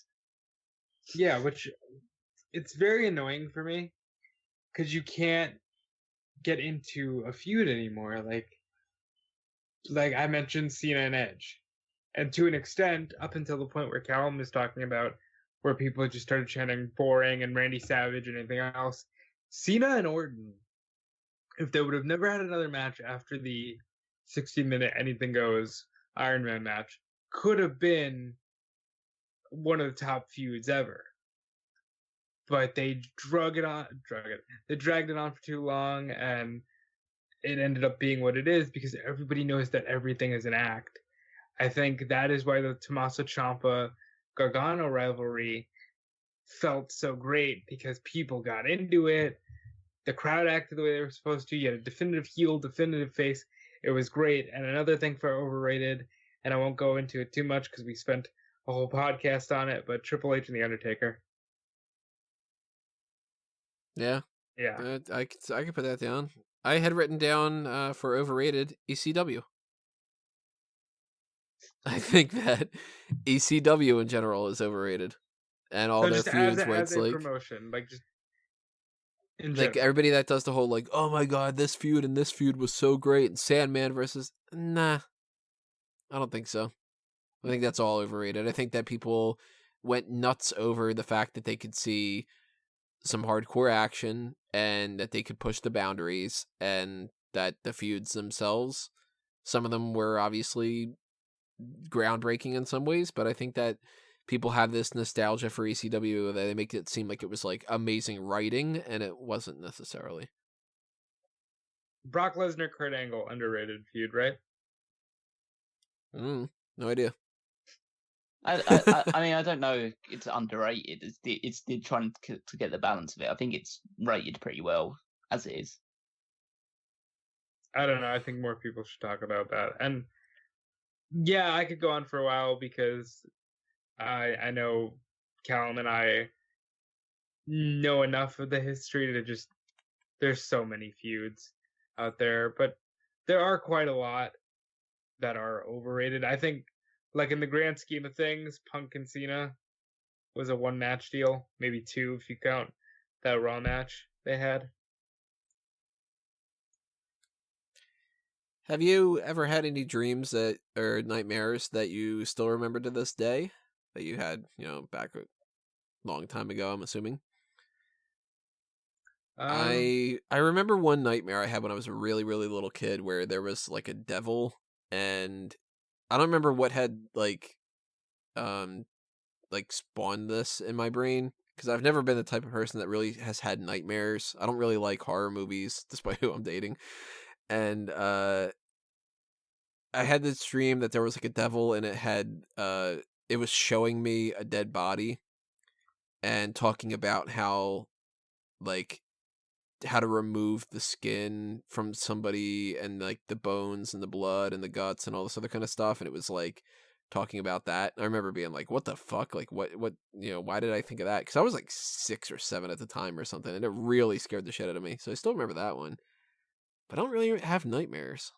I tend to just have like stupid dreams. Not stupid as like, oh, I'm on a river of chocolate. I mean, I have dreams where I'm like setting plates for people and I can't find any. Stupid crap like that. That's deep, man. Oh, that I could go deep into that one. That one was a big thing. That was my dead grandfather at the time was telling me that there's enough plates for everybody and I don't need to worry about everybody eating because they'll figure out their own. It was a whole big thing like that. But yeah, it's like it's not really a nightmare, you know what I mean? As a child, I vividly remember having a dream where Al Sharpton was trying to kill me. I don't know why.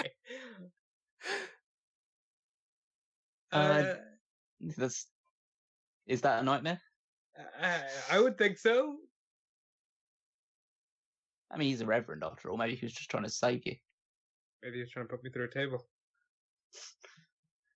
In terms of nightmares, I mean, I can't remember them like hugely vividly, but there are some like fragments that still remain. I remember one where just for some reason me and my family are just on a rickety bridge, just going across something. I don't know why you'd ever be on those sort of things, and then I just fall off.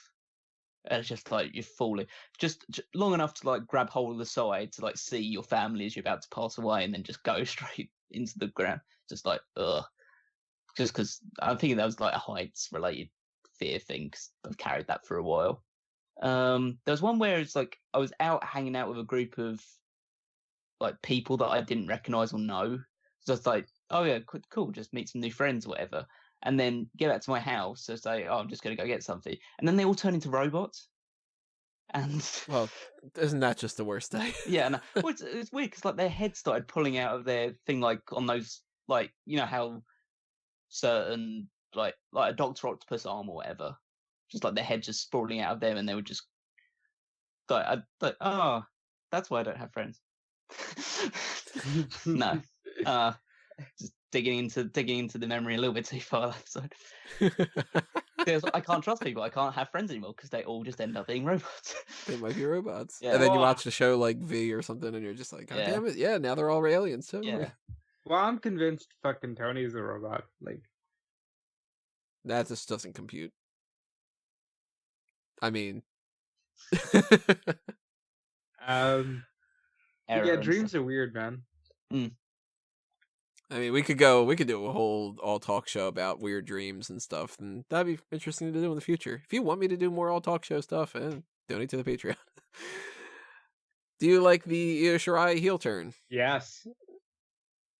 That's kind of cool. I'm kind of withholding a little bit of judgment to see if they've got a place for her, because right now she doesn't really have too much going on because they got to focus on Shayna Baszler, but she looks hot, so like that's cool. I like it's definitive. It's very much of a big change in character, and yeah, I think she needed something because she wasn't really going anywhere on the babyface side of things, and this means that you can have her heel, like in the heel role against Candice LeRae, help build Candice up for an eventual feud with Shayna Baszler for the title or something along those lines, if that's the direction you're going with. But And we see how being a babyface on the main roster has worked out for the other two Japanese women, right?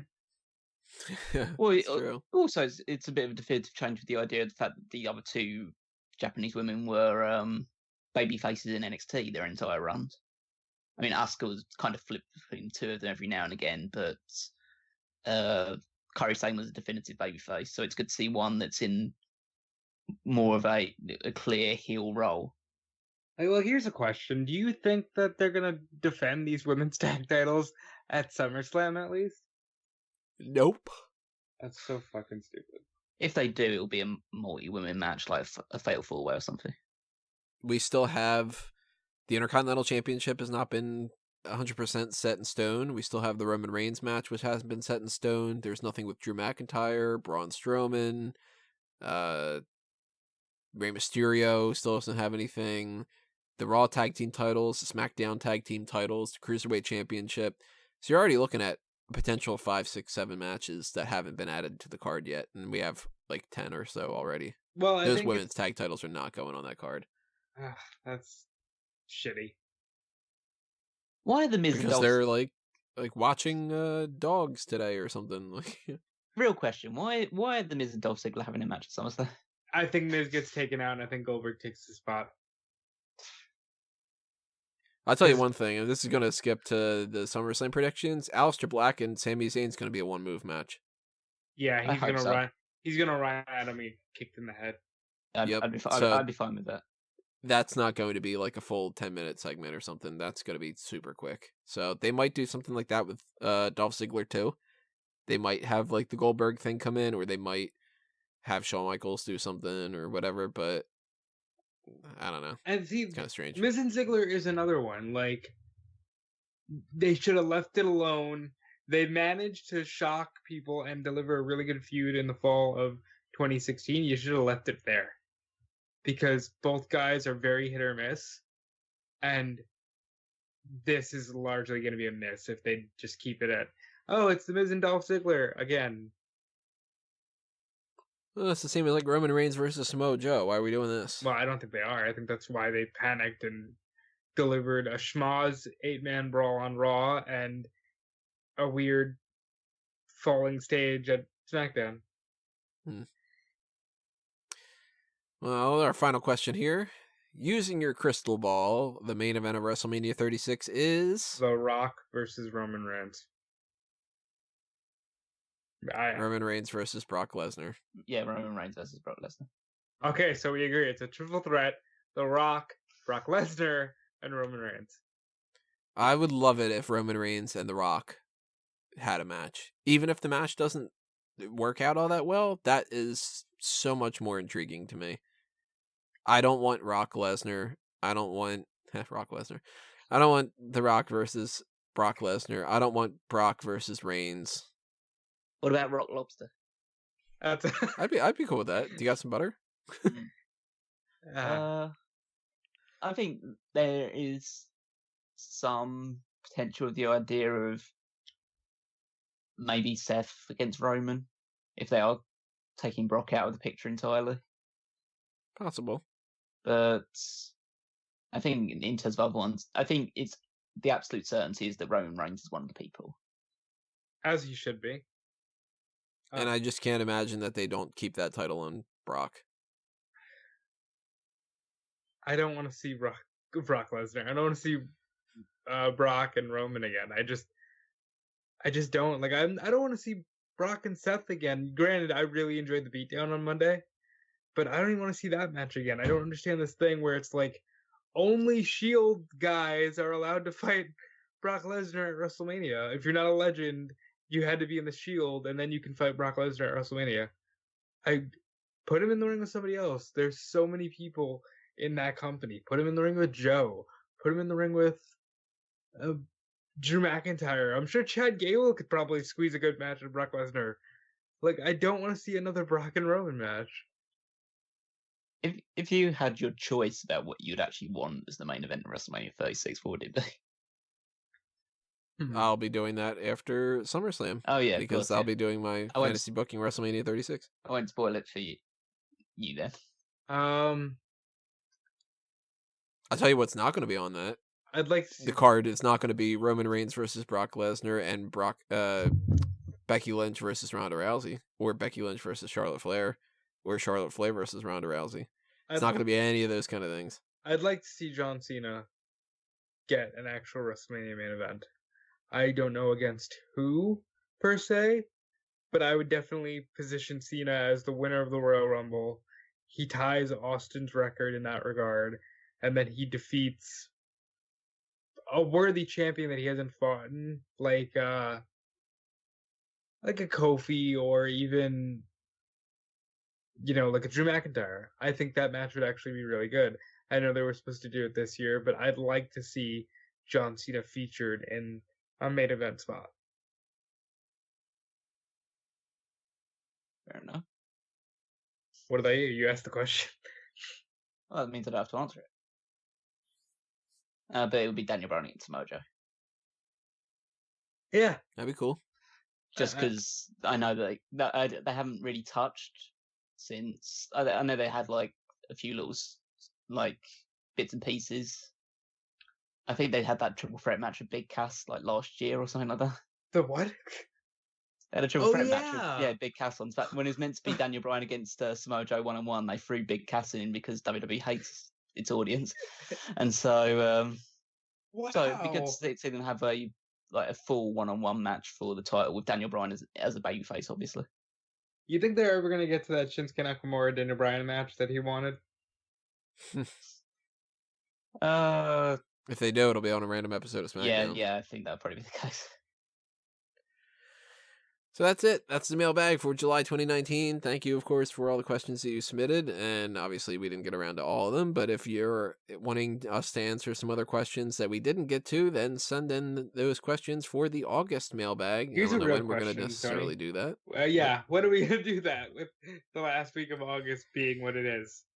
That is difficult because, August is an odd kind of scenario. The August lineup that I have right now is the next week, beginning of August, we are going to get into TakeOver Toronto and SummerSlam predictions. Then obviously we will be doing the post show for both of those on the 10th and the 11th.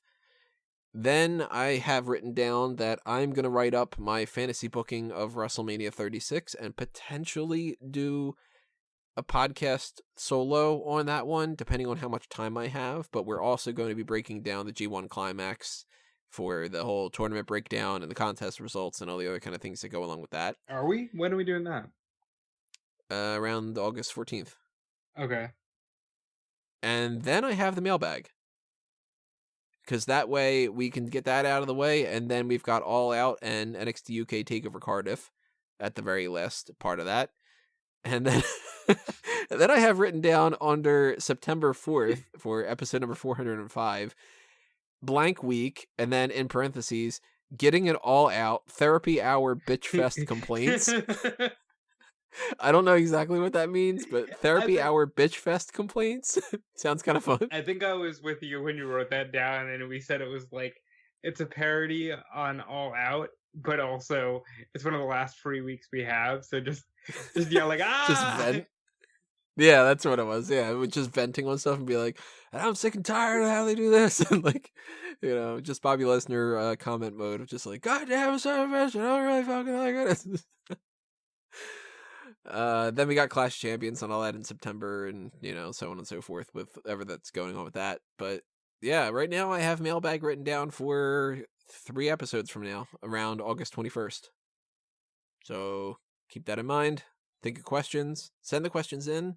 whenever you think of them, because I will backlog those and it'll be easier to keep track of that kind of stuff. And hit that subscribe button on YouTube and ring that little bell for notifications of when these new videos and podcasts come out. If you are not following us on all the other platforms, go ahead and do that, which includes Facebook and Twitter at Smark Out Moment, and obviously smarkoutmoment.com, fanboysanonymous.com, and all the other stuff that I mentioned before. I could do my stuff elsewhere on eWrestling News and the Ring Report and Bleacher Report, but my plugs are out of the way. Let's pass the baton over. Rob? Yeah, I'm at Dude Fleece on Instagram and Twitter. I am on the WrestleZone Daily Monday through Thursday at 5 p.m. Central, 6 p.m. Eastern. I will also be doing work for other websites coming soon. Check out all the weeklies. Check out Fanboys Anonymous and everything else that Tony has going on. And yeah, that's it for me. Callum? Check out 2001 A Wrestling Odyssey on the Smark Out Moment YouTube channels and all the podcast feeds available. We just did our one on July. The one on August will be coming in August. It's funny how that works. And we have previous episodes for every single month, stretching all the way back to January. So that's 8 episodes for you to download and listen to if you haven't checked them out already. Power rankings on the Smark Out Moment website. Check that when you're checking all the other weekly articles out. It'll be out sometime in between Thursday and Saturday, probably. And follow me on Twitter at Weekmaster14. And I'm out. And we are all out because that is how things plan out. So thank you for listening to this, everybody. We will see you next time.